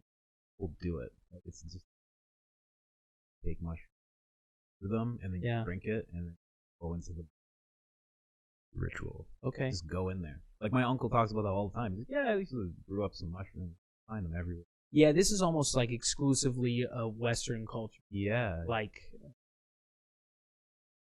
pushback. Right. It's only Western culture that really, because every other culture embraces it. Yeah. Even in Europe has like a few spots where you go, they're wild there. Well, I was gonna say that's why I wanted to know what part of Europe they were from. Like, of it, so much of the mushroom culture originates in a lot of like what we see. I don't know if you've ever looked into like Santa Claus. Yeah. The Amanita muscarias. Yeah. That areas, it's a lot of it's based in throughout there. all of life. That's the other fucked up thing that bothers me. Through all of life, you're told these things. Like the mushroom is in Alice in Wonderland. It's in Super Mario. It makes you grow big. Like, there's all these references throughout your entire Western life where you go, it's telling me to fucking try it. It's not telling me to do it, but it's at least telling me, yo, take this journey. Go on this experience and see, you know, and all these things, everything. Down to it, man. Even I learned that even all the holiday cards, the old Christmas cards. I was just gonna say that. Have like mushrooms. Where did you hear that? Podcast. Yeah, we must have heard the same thing. Rogan, I just probably. heard that. Used to be on like all like the the chimney because it was frowned upon to do mushrooms. So like to do a ritual, like they'd have to come down the chimney and then sneak the ritual. So get by the parents, I guess. I don't know. Well, I mean, just that's pushing it for me. Though. Just to get into the household. Yeah, chimneys were different back then. I don't know. There were big chimneys. Yeah, they were much bigger back then. They weren't like this kind of stuff. You had to hire cleaners to actually go into your chimney and clean it. You have to be a chimney cleaner. It was meant for people. Man. It was just so you can get into that household and do the ritual there for them, because if they saw the shaman walk in the front door, they'd be like, oh, those motherfuckers are doing that shit. That makes sense. Let's kill them. Which is crazy. So let's turn it to the audience. So what would you tell someone else who hasn't tried them, who is thinking about it? Don't do drugs. As they all say. If you're thinking about it, you're thinking about it. For me, it was pushed on a lot. So it's funny, man. It's funny that you say that now. Because I would push back a lot. I had buddies that were like, because they knew I was even straight edge. I didn't drink for a long time, too. I didn't drink for like 9 years after college. Just because, I mean, now I still don't drink. I right there can with have you. one, but I have no one. But yeah, so I had buddies that were always like, hey man, one day, put acid in your drink. I'm going to make sure to dose you. Oh, you're friends with Ari Shafir? You're friends. Pretty much, man. That's good. Yeah, basically, man. But I've had those friends that would do that. Sure. And so for me, it was always a pushback. It was always like, don't you ever fucking dare. I would never speak to you if you did that. Because you know what I mean? You really have this one thought to it. Right. And then the most profound feeling of it all is that when you do it, that feeling you get where you're way too familiar. I've been here before. Yeah. That's the one where you're like, oh, I've been here so many times before. Oh man. You know? Like even just mind spaces as a kid. You could fucking, that was maybe a daily event for me as a kid to just like kind of pop out of your head for a minute. Think. What was the first thing I said when I did salvia a couple of weeks ago? I'm like, this is familiar. You did salvia. Yeah. That's the one thing I've never done. Oh, really? But I really like, I follow a lot of like salvia artists. Instagram. Interesting. Get it. I see where they're going. I see where they're going with their art. Take it direction. Have you done DMT? Yeah, he needs to do that. No, because I wonder the different. Oh, you've done it. I've been invited to New York to do DMT. You have to go to New York? York? That's the calling I God got. What do you damn, want? no. That was the No, first that's calling. like. I mean, that's not a bad trip. That was I'm a not gonna calling. Say no. Well, it's a but- bad trip right now. It's I mean, like lockdown. Allegedly, you could do them. Yes, it shouldn't be From what I've hard to heard. do. I'm not going off how hard or easy it is. Right, you're just going on the I calling. just told you guys that Right. was my calling. So I've been invited multiple times to New York in the past year, and I haven't taken up that calling. Does that mean I should just take the message and then do it here? Yeah. Yes. Okay. Yeah. I take. Okay. I only say Take the that too message. because it's like you don't need to go that distance Right. for that When short. people of go a to the trip. freaking jungle, I feel like that's not even. Ayahuasca's That's a longer ayahuasca. trip, Oh, that's why. so it's DMT, you but don't it's want to more waste your extended. time going to the other side of the world for You don't have to DMT because it's not travel long for enough. Yeah, 5-10 for minutes. 5 minutes That's, exactly. A waste. yeah, you can get that. Buy local. Can I ask you, how was your DMT? I likened it to dying. It felt like. Oh, do you it want to would hear feel this? Are we going back in the podcast? Are we still in We're it? still here. Yeah. Okay. It might never end, actually. I'm sorry, guys. I apologize for this. I'm loving this. So DMT was the most profound for me. This is Yeah. the first time I ever did it. I didn't meet any beings. I've yet to do a DMT trip where I come across those, Really? but I've come across it on mushrooms. And what I've learned is that's still, I guess, a level 7 psychedelic. Like that's the things that you can go that you can only hit the top with DMT or a heavy dose of. That's what they say. And I've met the beings on mushrooms, never met them on DMT. But the first time I did DMT, it was like I did it in a bowl. I put in a little bit of weed. I did the directions, like you don't want to put it on the flame because you'll burn it, so you just want to put it near the flame, and did the hit. And I just remember, like, you get that tingling feeling. The room went to, like, it looked like The Simpsons. It looked like you were in a cartoon room, and like the walls went pink and this shit. And then you saw the pattern of life, like you saw everything as a geometric pattern. Fractal. And you're like, I see how this comes together, sort of. And then I just remember breathing being the big focus, and how breathing is a big. We're like have this big in breath. It's like have this big exhale and death. And then so I just kept focusing on that. And then I remember looking up and I just saw these like. What's fucked up enough is actually kind of like the ceiling. So you would just see this shit where it looked like there was a wormhole, like some floating thing on the ceiling that kind of looked like you need swirly shapes. And I just remember getting like closer and closer to it, like with my breath. Every breath I would take me a little bit higher, and you'd stay there. And then I just remember looking down and seeing the top of my fucking head. And that was where, like, everything flipped for me. Because that was the moment where I was like, I've done it. I'm out of body. Right. And the only thing I could relate it to was I got into a car accident in 2002. I was 17. I got into a head-on collision I was driving the car, and this lady just fucking wasn't paying attention at the last second, came into my lane, and it was like, boom. We were both doing like 80-ish. So whatever. It was fast, man. And it was like, it fucked me up, that DMT trip, because I remember getting into my car accident. The most vivid thing that I could tell people, but it never made sense, was I remember seeing the accident from outside. Yeah. Like I remember just standing outside the two cars and watching them hit, and like just watching time go slow-mo. And it wasn't until that DMT trip where I was like, this is what that was. Yeah. It was the actual. So I guess I did take a hit of DMT maybe in that car accident, which might have Your body definitely was like, explained what's it, the but one thing we can do for him? yeah. Okay, put him outside. And it just took me out, man. And then, yeah, I just remember seeing that. And it wasn't until that DMT trip that happened 10 years 15 plus years later where that's what solidified it. That It's makes like, sense. I can't.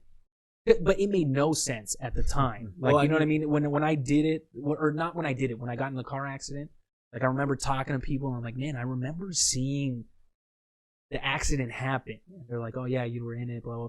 You're like, no, like a different angle, a different perspective, if you will. And just nothing, like people would be like, just brush it off. It's not a thing. Yeah. And then so, yeah, when I finally experienced that, I'm like, this is what that thing was. And as I started getting closer to the wormhole, this is what fucked me up. I was with my girlfriend, and she started going, what is it? What do you see? What do you... And then I started having to try and put words to thoughts. Yeah. And when I started doing that, I started coming back into Takes my you body. out of it. Oh, wow. So that was what killed it for me. That same thing happened to me. Yeah. There was a girl, well, Selena. Thanks, Selena. Ruined it. I was like, I was going through it, and like, I think it's like a thing that you shouldn't really ask people. I wet my hand, like sweating. Yeah. I need to lay down. She's like, "Are you okay?" Mm-mm. And I was like, Am I? "Yeah, exactly." Right away, I'm like, "Am I?" And I just kind of like just went silent, and I'm like, "Okay, like maybe if I just stay silent, she'll not talk." I'm like, maybe if I just do that, and then that did help. And then the whole walls thing. She went away. She didn't leave. Ceiling was. Because I was trying to just like I was trying to understand the experience. So I'm just. And like it in my head, I was like, "This is what it feels like." Because like these are like absent. Yeah. It was like everything's like shutting down and like. Sorry, hang on. Is this DMT or are we talking? DMT. Okay, and so now what's the difference between that and salvia? Oh, okay. In terms of experience, from Yeah, salvia, because that seems like a very good experience too. Like, once you started seeing that, did you feel warmer? Like more I felt good because she asked if I was okay. Because this is how I actually did it. We don't have to name names. Yeah, I was at a place. It was Yeah. a party, and some guy just had it. He's like, "Yeah, it's DMT." And I'm like, "It is?" He's like, "Yeah, you got to hold it and hit it." And he's like, "You're supposed to take like 3." And I'm like, he's like, "You're gonna do that?" I'm like, "Yeah, sure." And I just start hitting it. Like there's a theater room. Vape pen? Yeah. DMT vape. So hitting it. And all of a sudden I'm like, oh. Like I said it to him. He's like, probably. And then I'm like, I got to get to that room. He's like, all right, let's go. And then we just went to this room. Theater room with Parker, and then I'm laying there. Then she asked if I was okay. So just as I was like almost that's that, and then as all that's happening, this amazing man comes in with a crystal. It's a quartz, like quartz crystal. Yeah. Is a harp made out of that. And he's like a sound healer. Okay. And he's like you with the beard, but he also has the hair. Comes in, sing for you. I'm like, you're in a good place. Yeah, and then he just started doing it. He said, "Oh," he just started going off, and I'm like, this is what it's like to die. Yeah. This is what it's like for sure. Depends what kind of music you're listening to. I think it die. has a dependency on what direction you start going towards. For sure, yeah. If Because when you doing some start heavy hearing metal that shit, heavenly music, it definitely kind of. yeah, But if you start getting into like all that jagged, yeah. it's a different wave. But what I want to ask you guys is because you guys are talking about death before. Have either of you guys come to terms with death through these experiences? Absolutely, man. On I the don't go. fear it at all. Yeah. I'm ready to kill. I'm what the army's looking for, but they're never gonna get. What? You're ready to kill? Yeah, I'm prepared. Okay. I'm prepared, Yeah. man. Like if things go down, I'm not worried. I used to worry about things. I don't worry. Now I worry about little shit that doesn't matter. If that makes sense. Yeah, I know you. It's almost like you need something to worry. Yeah, you got to be like a person. to some degree, like just to stay connected. Because otherwise, if you go to Jesus, then you're not worried. Too far either way. Yeah, you need a little bit of the ego, and you need to be that equal parts. Yeah. Like they say, like I used to say my ego's gone, and then I realized no, you need that. Because if That's you part of lose this the whole ego mix. altogether, you end up as those, like the cults in the 70s That's where right. everybody, like they were in the right frame of mind, so to speak. But then you'll get lost in that, man. And then unless you're doing the Lord's work and you're walking around like Jesus legit fucking help. But if you're just out in a forest and you guys are just, fucking in communes, it's like that shit goes sour after some time, you know, like you can't. So you came to terms with it too? Man, it was so long ago when I had one of my first hero doses. I was like 14 or 15 or whatever. And I've been doing 14 years old. I've been doing hero doses once a year since I was 14, with some exceptions. So I've done some years. But you never miss a year. I try not to miss a year, so with some exceptions. So sometimes I do a lot of mushrooms in a year. Sometimes there's been years where I haven't, just because I was like experimenting with. Okay. So maybe it wasn't a full year; it was like 10 months or something. But it's like that was the intention. Just not do. Yeah, I was gonna say, like at the beginning, because we even made a pact. Like, it's like because you couldn't find them when you were younger. Just couldn't find them. Wait, when did you start doing them? Also, I started when first time I did it. I was 20. Okay. And I remember I had a bunch of them. I was just like giving them away. How old are you guys now? 33. Yeah, I had a bunch. I was just giving them away, and I gave them to a buddy. They were really pumped about them. Never done these things? I'm like, nah. And then I had some left. Keep these. I'm like, I don't know, because he was really pumped about them. Then my other buddy was really pumped about. I'm like, Yeah, I went off on like a rant about them. Yeah, and I was like, maybe I should keep them. But then what happened? Actually, Thank you so much for these. I went to a place because I had to drop something off in my old, and there was just a pizza. And I just ate some of the pizza. Can't leave now. It stops to make.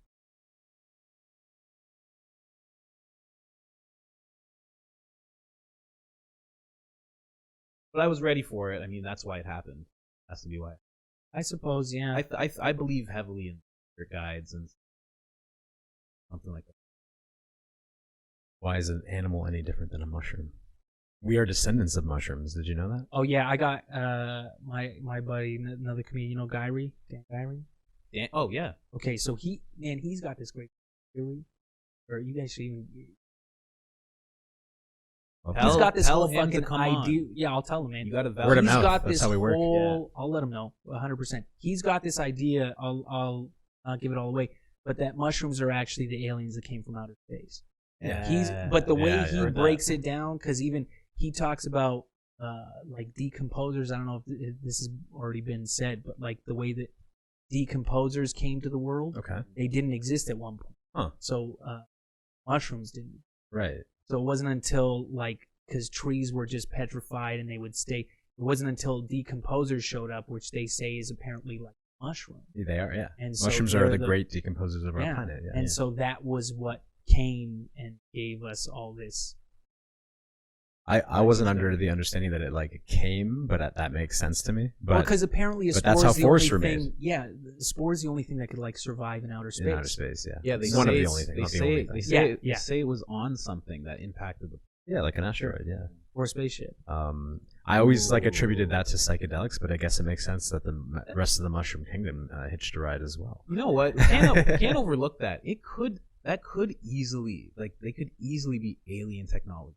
And like that's how their technology works. That's what he's saying. They grow things. It's absolutely. And like it's not all about metal and building. Like things. Avatar, yeah. The machine. You always want to rage against the machine, because it is what fucks up real technology. Like that, because there is there's a whole Avatar to it, right? Where you are connected to the tree. You take the mushrooms. You know you're connected to the tree. You know, right? Yeah, so it taps you into that fucking matrix of thoughts and understanding, and you get that.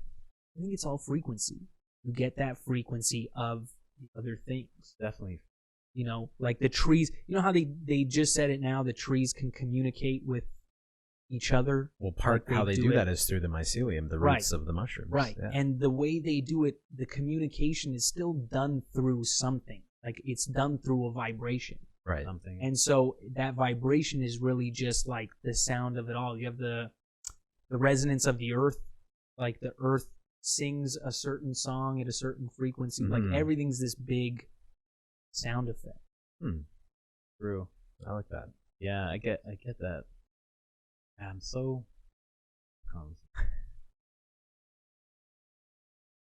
Yeah, they're yeah, maybe, you know what, Gyri I think might be onto something. That might be the real like alien technology. Learn how to use. Oh, what I was gonna say is I was first told when I first started doing speaks to what you're just saying. I was always told to look at the trees. They're like, the way that you activate it, this is what my buddy told me. He's like, the way you activate it is by looking at trees. Interesting. He's like, if you watch the trees, he's like, long enough, he's like, you're gonna start feeling it. And that always worked. That's what I did. That's what I did on the trip where I quit smoking. Right. Because you had like a forest that was like facing your back, and I was just like staring at the forest. Wow. And yeah, seeing and like, you see it all work in harmony. Working in harmony, and also like almost like, you know when something's really hot and there's just yeah. I was almost seeing that coming. See, I've gotten that a lot. That's the other thing. When I was in Amsterdam, because they don't have mushrooms. They don't. Mushrooms are illegal. They got the psychedelic truffles. It's still psilocybin, but it's just in the underground truffles. I tried those, and those things are. If you think mushrooms are gross, I don't know how you. But if you think mushrooms are gross, you have not tried the truffles yet. They're absolutely disgusting. But they still tap you into that same like vibe. And yeah, I just remember seeing like it does it to me too, where you could see the thoughts shoot out of people. Like you see the legit vibration of thought. And you're like, there's a real energy to that. But we just don't have tools that are like, oh, we can measure thought energy. But it's there. You can see it. There's a UFC fighter who says he sees his opponents like.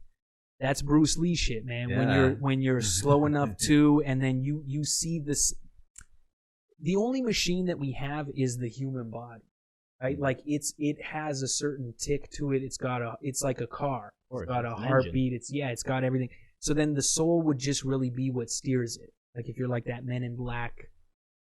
The alien piloting the human, the little thing, right? Yeah, just inside it. That's all that's steering this whole fucking. That's thing. what I feel like. Yeah, and you feel like it. Most of it on when you're on the mushrooms, it kind of go, oh yeah, that's who's steering everything. Yeah, just that guy in there. Yeah, and but yeah, man, you really like the machine of the human body is like it's only got a specific tick, and if you can, that's why Bruce Lee was always about being calm.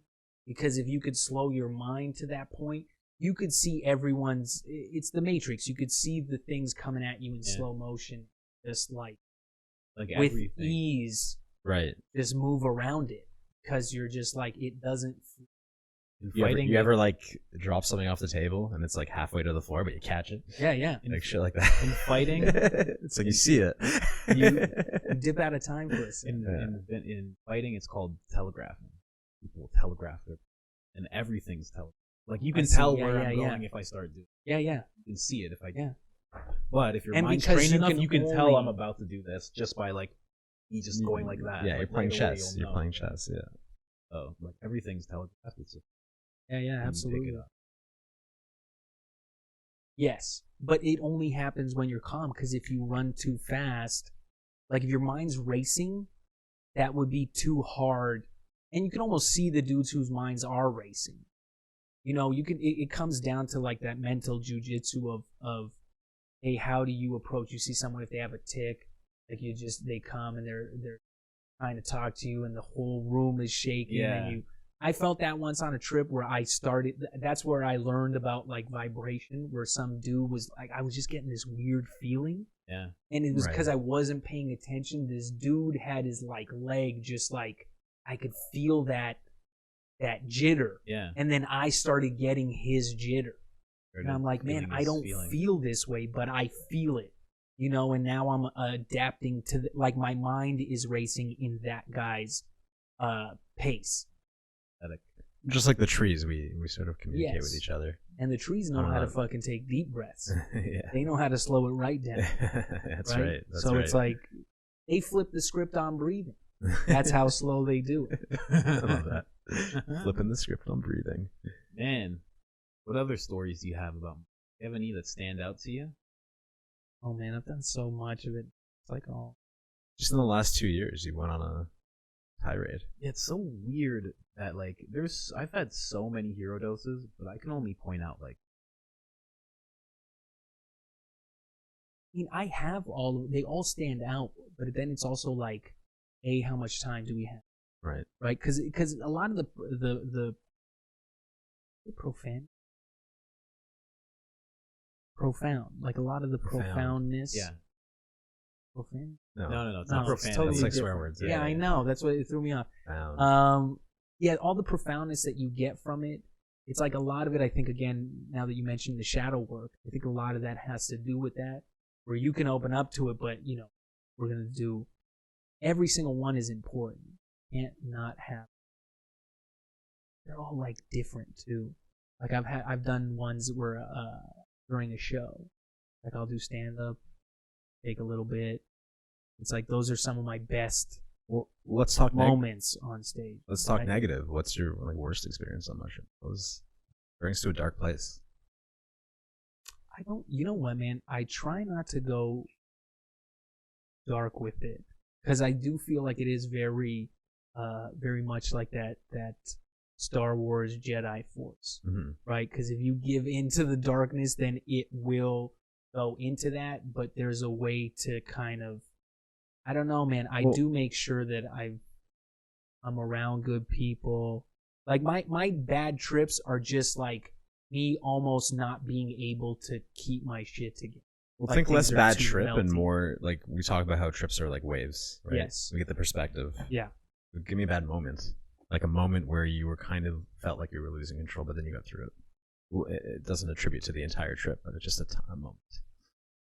So many times if during the trip, I feel like every trip there's that moment where you don't have grip. Mm-hmm. Like you feel the grip slipping. Yeah. But that also, now that I look at it, I want to try to get the wording right. But it's almost like that. Those are those moments where you have to let go. Like that's that shit where you gotta like release, and in the release is where the positive end of the journey takes you. But I feel like if you hold back on that, you stay in that like bad trip sort of headspace. So I always try to get to that point. I let go. Yeah. Sooner than later. I find the laughs are usually kind of what break you out. Right. Laughter is that like that vibration of like that calming feeling of like we're gonna be fine. Right. If you're like friends ever panicking, you just got to do something really silly to let them know that like reality is okay and this is kind of a joke and there's nothing wrong. Yeah. Well, okay. I'll give you this. Okay. So this was right. the worst part of one of my trips where I saw the same one in the room. Now I saw the golden room. There was a point of that before I guess before I let go of everything, before I let go of like the sense of ego, there was this moment where the buddy that I was tripping with, right at the beginning of the trip, he mentioned that he had like his arm kind of hurt. Yeah. Mm-hmm. Arm feels weird. And I didn't address that. Like I just kind of left that. And then at one point in the trip, I thought that I hit this like Fight Club Tyler Durden point where he was like just this imagination of myself, and that he had actually like died from that shoulder injury. So, and it was just like this like Edgar Allan Poe thing of me being guilty for not taking him to the hospital. Oh, wow. Because I would just open the fridge door and he would be there. Like he would just show up in these things, but it was really just, I guess, because I guess I wasn't paying attention. I don't know how, maybe he was. I'm getting too deep, but there was this moment where I felt like, man, this is like his, I guess, spirit kind of haunting. Oh, geez. For not like, and that's what I thought it was, and so that was kind of fucking me up, and it fucked with me too because I couldn't leave the premises.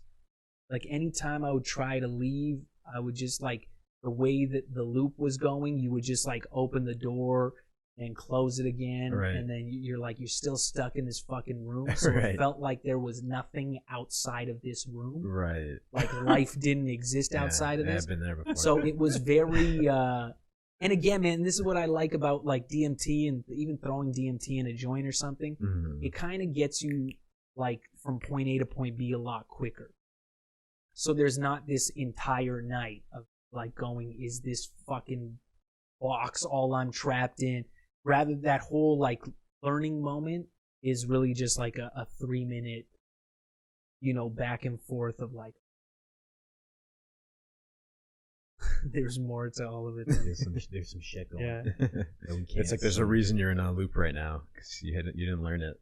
Yeah, I was gonna say. That's a good point. You're doing it again. Yeah, I was gonna until say. you learn it. Yeah, That's a great 100%. point. Like Oh, we- time doesn't exist. Oh, okay, yeah. Now you're out of the loop. like you try to like you try to leave the room and like it's like no, you're not done yet. And that's back to the Yeah, room. I don't know. It's hard to explain because it's just like, yeah, you the dimensions you've built in your head, just like that's the maximum dimension trip. Whereas some trips you go and you're like you go, I've walked the entire city, I've walked the entire forest, Hyde Park, all this shit, it doesn't matter, and everything was good, and it's just like the map kept, like if you were in a video game, the map just kept rolling. Yeah, You were building more of the map, you're seeing more shit. But this was just like you're stuck in one room, you don't know where the key is, but escape room. It's the loop, man. Yeah. Yeah. Sometimes it's happened. You ever been you ever feel afraid before you dive into a mushroom trip? Yes, but that's also like I attribute it to the same feeling as like sometimes doing a set. Like if there's a big audience, I have the same feelings. It's the same feeling. It's like the thing you're about to embark on, but you're like, I don't know how this is gonna go, Yeah. but I know I'm gonna enjoy it. So it's like this warm, nervous feeling. If I can. I get that every Explain that. single time. Yeah. And I get it before I get tattoos. Okay, yeah, Like, I'm about to get see a that. tattoo. I'm like, See, now why is that? because I know I'm about to sit down and there's no getting out of it. That's See, I have exactly what no it's like tattoos. with the psychedelic. No, once you finish like that, it's happening. Can't get away from it. Same thing with the tattoo. You sit down, it's like can't stop after. Hey, this guy, how many? Gotta finish. You always break it down on a cost perspective. Yeah, man. Like fuck. Like that's how it Okay. feels. Like with the psychedelics, it doesn't feel that way. Like it doesn't. There's no cost attributed to it. But like with tattoos, it's like because I think of my last one. Like I paid $800 for that. What was it? Back tattoo? Yeah. I had like Big a- one? So usually, if somebody gets that done, they'll stop after like 3 hours. But they still pay $800. See, I don't Like, have wow. any tattoos, and I'd like to embark on that. Really? You'll Yeah, but have I the just- same feeling. It's one of those things. You just gotta do it before you But die. but something about tattoos scares me because I always used to have nuns that would scare the shit out of me. There's Yeah. something about tattoos. But again, now taking it back to the whole Illuminati thing when they were talking about eternity, the nuns were like something about it stays with you for eternity, which fucked me up. That's what I like about it. Interesting. Every time you get a tattoo, it's not like something new's being put on you. It's like something old. That's what it feels. Yeah, and you'll probably keep it with you. Like if you You just go have to be very on- Like, it careful ma- with what you choose. Like it makes you know sense. what I got my first tattoo for years. I was like, what's the symbol? What's the how thing? What's meaningful to me? Yeah, And I got a mushroom. I'm like, that's the thing that's There we go. made the most impact on my life. It's shifted it's given me the perspective, shifted my path, and like here I am. you guys really are the Illuminati. And this is long before the podcast Always started. about mushrooms. And he's Jewish. I know. It's So, but I wanted to bring it How back it for a is. minute to like, why does that fear come up? I always talk about this time where I told you I've done mushrooms like pretty much once a year, and then there was this year. Oh, do you get the fear?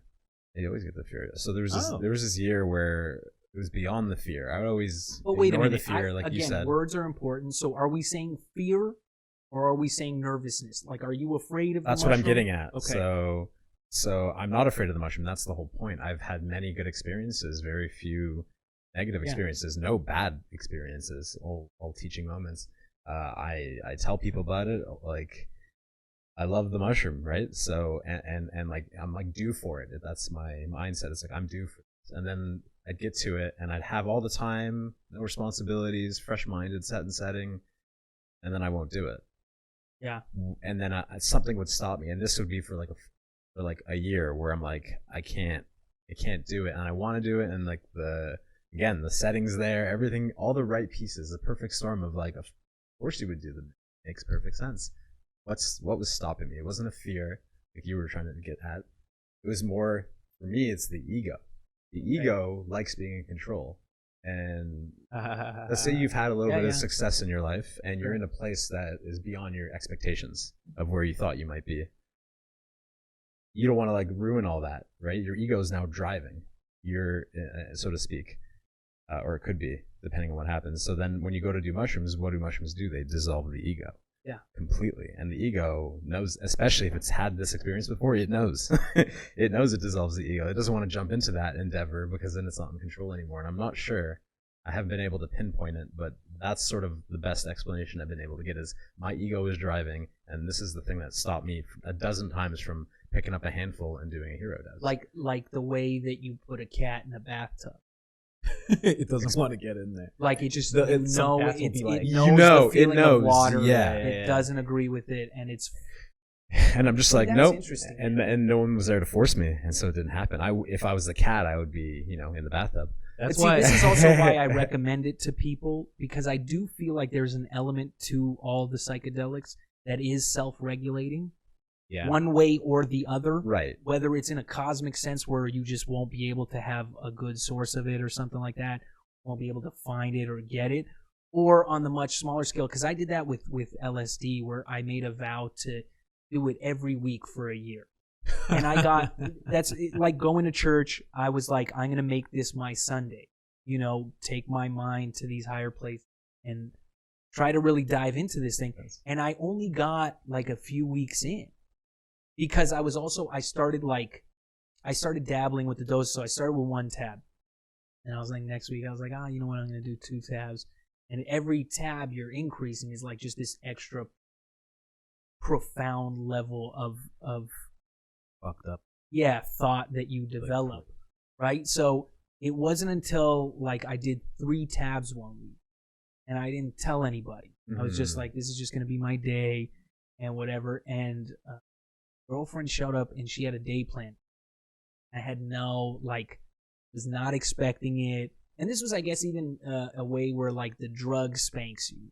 You know what I mean? Where the drug gives you that, like, this is what you get for not approaching it with everyone. Yeah, you kind of went lazy with it. It went habitual. Yeah, sort of. Yeah. So totally. then she comes home and she's like, I have this whole day planned out.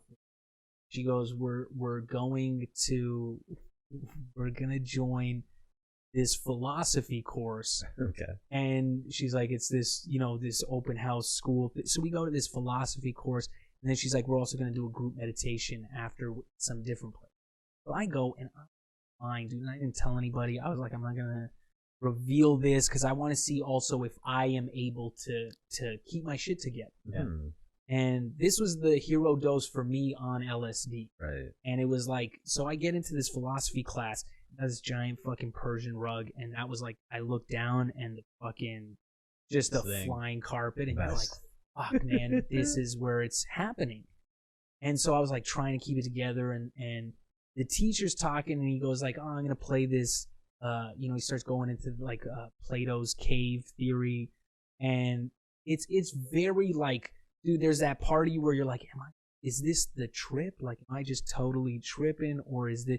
And so you're getting like these talks of Plato's cave, and then the dude's like, I'm going to show you an example from the Matrix, and he puts on the Matrix, and he's showing the contrast between Plato's cave theory and the Matrix, and like all this shit is happening really fast, and you're like trying to piece it together. And then after that, we went to grab food, and that was where like I can't eat. Got a lot of buddies that are like, they still get the same munchies you can eat on it. I get hungry. See, I could go like, I could go without food. Like I could just be done with it and need this to feed the machine anymore. True. I can just run. And so it always fucks me up. So we go for lunch, and I'm like just trying to like piece it together, but it fucked me up, man, because I was able to see the way that our thoughts, and like I could see those wave patterns of thought that I mentioned before, I could see that more vividly. But then I was also able to see life's timing to the point where the influence our thoughts and attitudes had on the weather in the city, where it was like you saw people like just doing shit on their phone and getting funkier, and clouds would start moving in front of the sun. And then when people were like just being people and enjoying life, the clouds went away and the sun would come out. So there was this very like this tie-in to the sun, like the way we used to worship it and shit, and we don't anymore. Right. There was this like very profound experience where like, man, if people could figure this out, we could kind of control the weather to a degree, right? Like you can actually steer this ship. This is what I don't get, man. People, we're always so concerned. This is a little branch off, but we're concerned about the machine. We worry about it. Or we try to build rocket ships to get us out, but you're on a fucking spaceship already.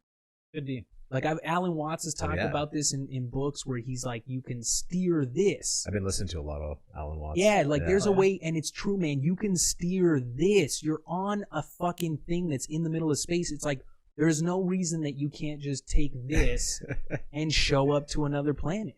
Couple reasons. You know? But, I feel you. The things that were, it's just ideas that people chain you to. Right. Right? If we were able to, because the monks used to do it where they used to move boulders and shit through sound. Sure. And where you can legit build buildings. That's with how the pyramids nothing were built, more. for sure. Hey, man. Masonics. I couldn't agree more. Right. And you see the power of sound, right? And what it's able to do. You can lift things, weight, and none of that shit matters. But when we break it down on scientific rules, it's like that shit is not possible. Right, I feel you. You know what I mean? You go, you can't get a group of people to move a giant boulder with nothing but sound. But then when you start to, you know, the problem with science is it takes too long to catch up. Right. Like there's already people with all these good ideas, with all this shit, and they already, you know how to make a car run on water, you know how to do all this shit, but you're going like, no, let's leave it to these experts to come to this point where they go. It's like when you can explain something, but you can't explain it to someone in a way that they'll understand it unless they experience it themselves. So Absolutely. So science has to like explain it in this very particular way. Yes. And other people are like, we understand, but we just can't explain it in a way that you understand. Like science words are needs to inadequate. take a mushroom dose. Right. Yeah, I was gonna That's say what it because is. like Wow. you remember we were talking with our scientific Science. friend, and he was like the hoops that you have to go through for an idea to become an idea that's accepted is ridiculous. It's crazy. Yeah. Ridiculous. Yeah. But it's like, more to shut down idea Of than it course. is to build on new one. Mm. yes. Because there is, and again, if we're talking about it as a mushroom trip, the level of ego involved, where science is all ego. Every scientist motherfucker out there wants to be the guy Yeah. to go, I invented this. Typically. The light bulb is mine. Yeah. But it's like, but you didn't. It's the idea is this idea pool Right. that floats above you in the collective consciousness. It goes through you. It doesn't belong to you. And so you're able to just dip in and out of it, but it's not. Science is all egotistical. Right. They're all like, if Like it's not 99%, this yeah. way, there's no other way. Is any other way to it? There's a lot of ideas. I wonder if that's like a sustainability thing. You said there's a lot of ideas. There's all these ideas, and science almost like slows it down. What if we had too many ideas too fast? What would happen? Then you would be in those. If like, it was all open. yeah, then you would be in the intergalactic council.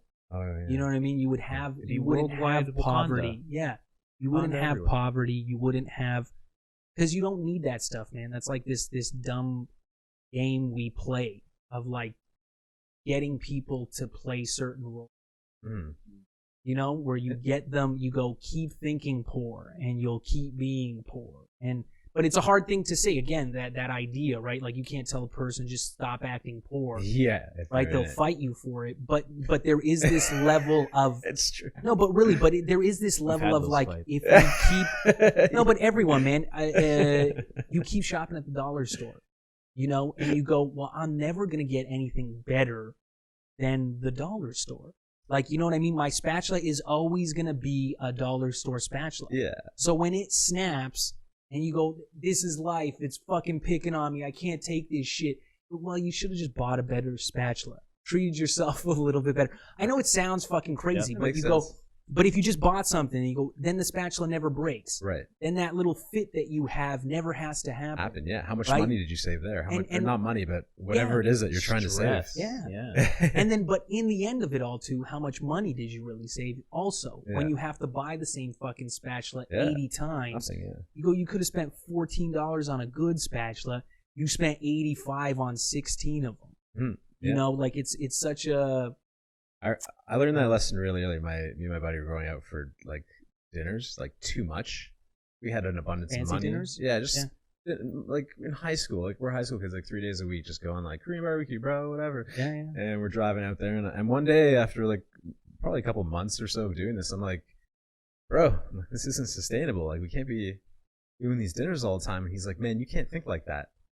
Like you have to think in abundance. Like things will be there, and then they will present themselves. And if you think the other way, then you'll live there. And and that always stuck with me from the food, from the dinners. You know what? You know how you know it's true? So weird. Because life tries to tell you otherwise. Again, when we started, everything's the opposite. That's what the mushroom kind of teaches you. Everything isn't as it seems. Well, everything teaches you. You got no fuel. Money's limited. Space is limited. Everything is limited. Fucking maps are too small, so it looks like space is limited. Right? Do you know what I mean? So you get people on very one train of thought. Scarcity. And you're conditioning the mind. And then so the mushrooms kind of start that unconditioning process. Right. Or the reconditioning. Right. People are just defining things and putting them into boxes. Yeah. and then forcing you, because if you go, you have an idea outside of that box. Yeah. They're forcing you to keep it in the box. Yeah, you get criticized, you get laughed at, you'll get labeled as crazy. Labeled. Yeah, right. Absolutely. That's the hardest thing to overcome. And that's the thing you're fighting in the beginning is the label. Yeah, absolutely. Absolutely. Interesting. Well, on that note, this was an amazing podcast. Yeah, thanks. 2:30. Okay, whatever. How long we've been at it? I don't have a timer in front of me anymore. We've been talking mush, and we'll always talk mush. Well, how long was it? I don't know. Is that an important question? You think people listen to this on a mushroom trip? Not right now, but in the future. Yeah. They might they'll be microdosing at the very least. Like a 2-hour pod. I mean, I wouldn't want to take someone's time like that. I would rather they explore their mind. No, but they're doing it often, they're hot, right? Yeah. It's not like every week do a dose and tune in. Although, I mean, if they want, I mean, absolutely. I'm not going to tell them not to do that. I think that would be a good. Well, yeah, I'm biased because every time I do a trip, I always schedule out podcast videos, everything to watch. I think it unlocks the brain, and I think as the whole thing's happening in your mind, that sticks. I feel trapped. I think the things you take in that podcast when I listen to it. If I'm that's why you need. That's why instead of like wherever. That's why you need videos, just like videos. But also, what I do is I change it. So if I'm just like, okay, it's been 20 minutes, and it might be 5 minutes of another video, I'll be like, okay, go to the middle, okay. What if you had meditative music in the background during the whole podcast? That helps, yeah. Oh, during our podcast. I mean, I did last time. I did 2 weeks ago. I did some mushroom. I just listened to Alan Watts the whole time. Oh yeah, and he's got that melodic voice and flow, and he has the some music going on behind him too. I believe like people have like made a lot of videos. Yeah, but really silently while he's talking. So that was like awesome. It was just awesome. Yeah. The RZA just dropped an album that's like a meditative album, and then there's like 6 Wu-Tang tracks at the end of it. But it's like it's pretty good. Who dropped it? The RZA. Oh, RZA. Okay, sick. Sick. Awesome. The architect. Yeah, that's what I call him. Well, you've been listening to Talkin Mush. Hold on. Oh, we're not done. Is that how you exit things? RZA. No, that's not how you exit things. Sir. Put the camera on, sir. All right. You said you wanted to break out of this label of comedian. What else is it that you're trying to do? Put your plugs out there. Put yourself out there for people. I want to do the opposit, I guess. I don't want to put myself out there. What do you want to do? What are you trying to break out into? You all in here. You gotta put it out into the world. No, I agree, man. I know. What are you working on? What do you got coming? Happening? what I mean? Like, that's a problem. I don't want to. This whole thing of always trying to, like, you go, hey, follow me on Instagram, do this, but I don't want to talk on the phone anymore. I don't. I'm not wealthy enough where I can have someone taking care of my social media. So no weekly shows going on. No. I'm working on it. I'm working on a weekly show. I'm working on an album. Are you? Yes. I have an album recording. I'm trying to get it cut up and sound nice to sound clean. That's all I'm working on. I'm gonna call it "Sold Out for Freedom." That's what I'm gonna. For real? Yeah. That's Sick. awesome. Sold Out for Freedom, but it's gonna be the double. It's topical. Yeah. Okay, so you got that going on. I got that coming, but I don't have a date yet. So I mean, whatever. It'll be in the digital pipeline. Bro, I love a guy that doesn't want to plug anything. This is the best anti-plug I've ever heard. Yeah, holy fuck. Also, buy my vitamin pills. He knows that people want it. No, I never looked at it that way. But you think? Yeah, What? don't It's just the way the world works. All right, now switch back to us. All of us. Switch. This has been amazing. Yeah, man. Thank you guys for having me. You know what? This was a I lot want to of say fun. something real quick. You don't know this yet because you just started podcasting, but every single so often you have an episode that makes you rethink the way that you want things. Oh, no, did I do that? Yeah, I think you did. Because you definitely gave us some perspective. Right? Like, we wanted to get really focused, and we just went everywhere with this. And Oh yeah, we were man. floating in the. thank you so headspace. much for that. Talkin Mush. Thank you guys for letting me talk that, man. I've never gotten to get a lot of those stories out, so thank you for being the format. You're welcome, and thank you as well. Sign it out, Mike. I gotta piss. That's Colin Cordyceps Cummings over there. That's very Mycadelic Johnson, Mycadelic otherwise Johnson. known as @Unreal Johnson, because I'm not changing my socials. Oh, real quick. It's just an AKA. What do you like better? You like Mycadelic or you like Unreal Johnson? Mycadelic. Come on. But Dude, what does it do, Mycadelic's though? What did we so just talk funky. about? It pigeonholes me. No, it No, it doesn't. It labels me. No, dude, What that- does Unreal mean to you? Unreal Johnson. I can be. Well, first of all, that means like fake dick. I literally. Again if we're playing with All words, the comedians go to dick. it's I hear you. Johnson. I don't see any other. It's a Johnson. It's like if you're a Richard and you go, no, I'm Richard. I'm not Dick. You go, Dick, yeah. I didn't make the rules. I didn't say that. I didn't To make me, the- it's fucking crazy. How do you get Dick from Richard? But you're Richard. Sometimes you have a guest that makes you Go change with the way you Mycadelic, think. dude. Mycadelic is. I'd say stick with Mycadelic. Sick. That's Thank you, bro. hilarious. Thank you. Thank you guys. Man. Need support on that. Bam. Thank you, man. Been a fun time, guys. Good stuff. Yeah, thank Talkin you. Mush. Boom. Oh, shit. Yeah, that's sick. So yeah, that's amazing. So great.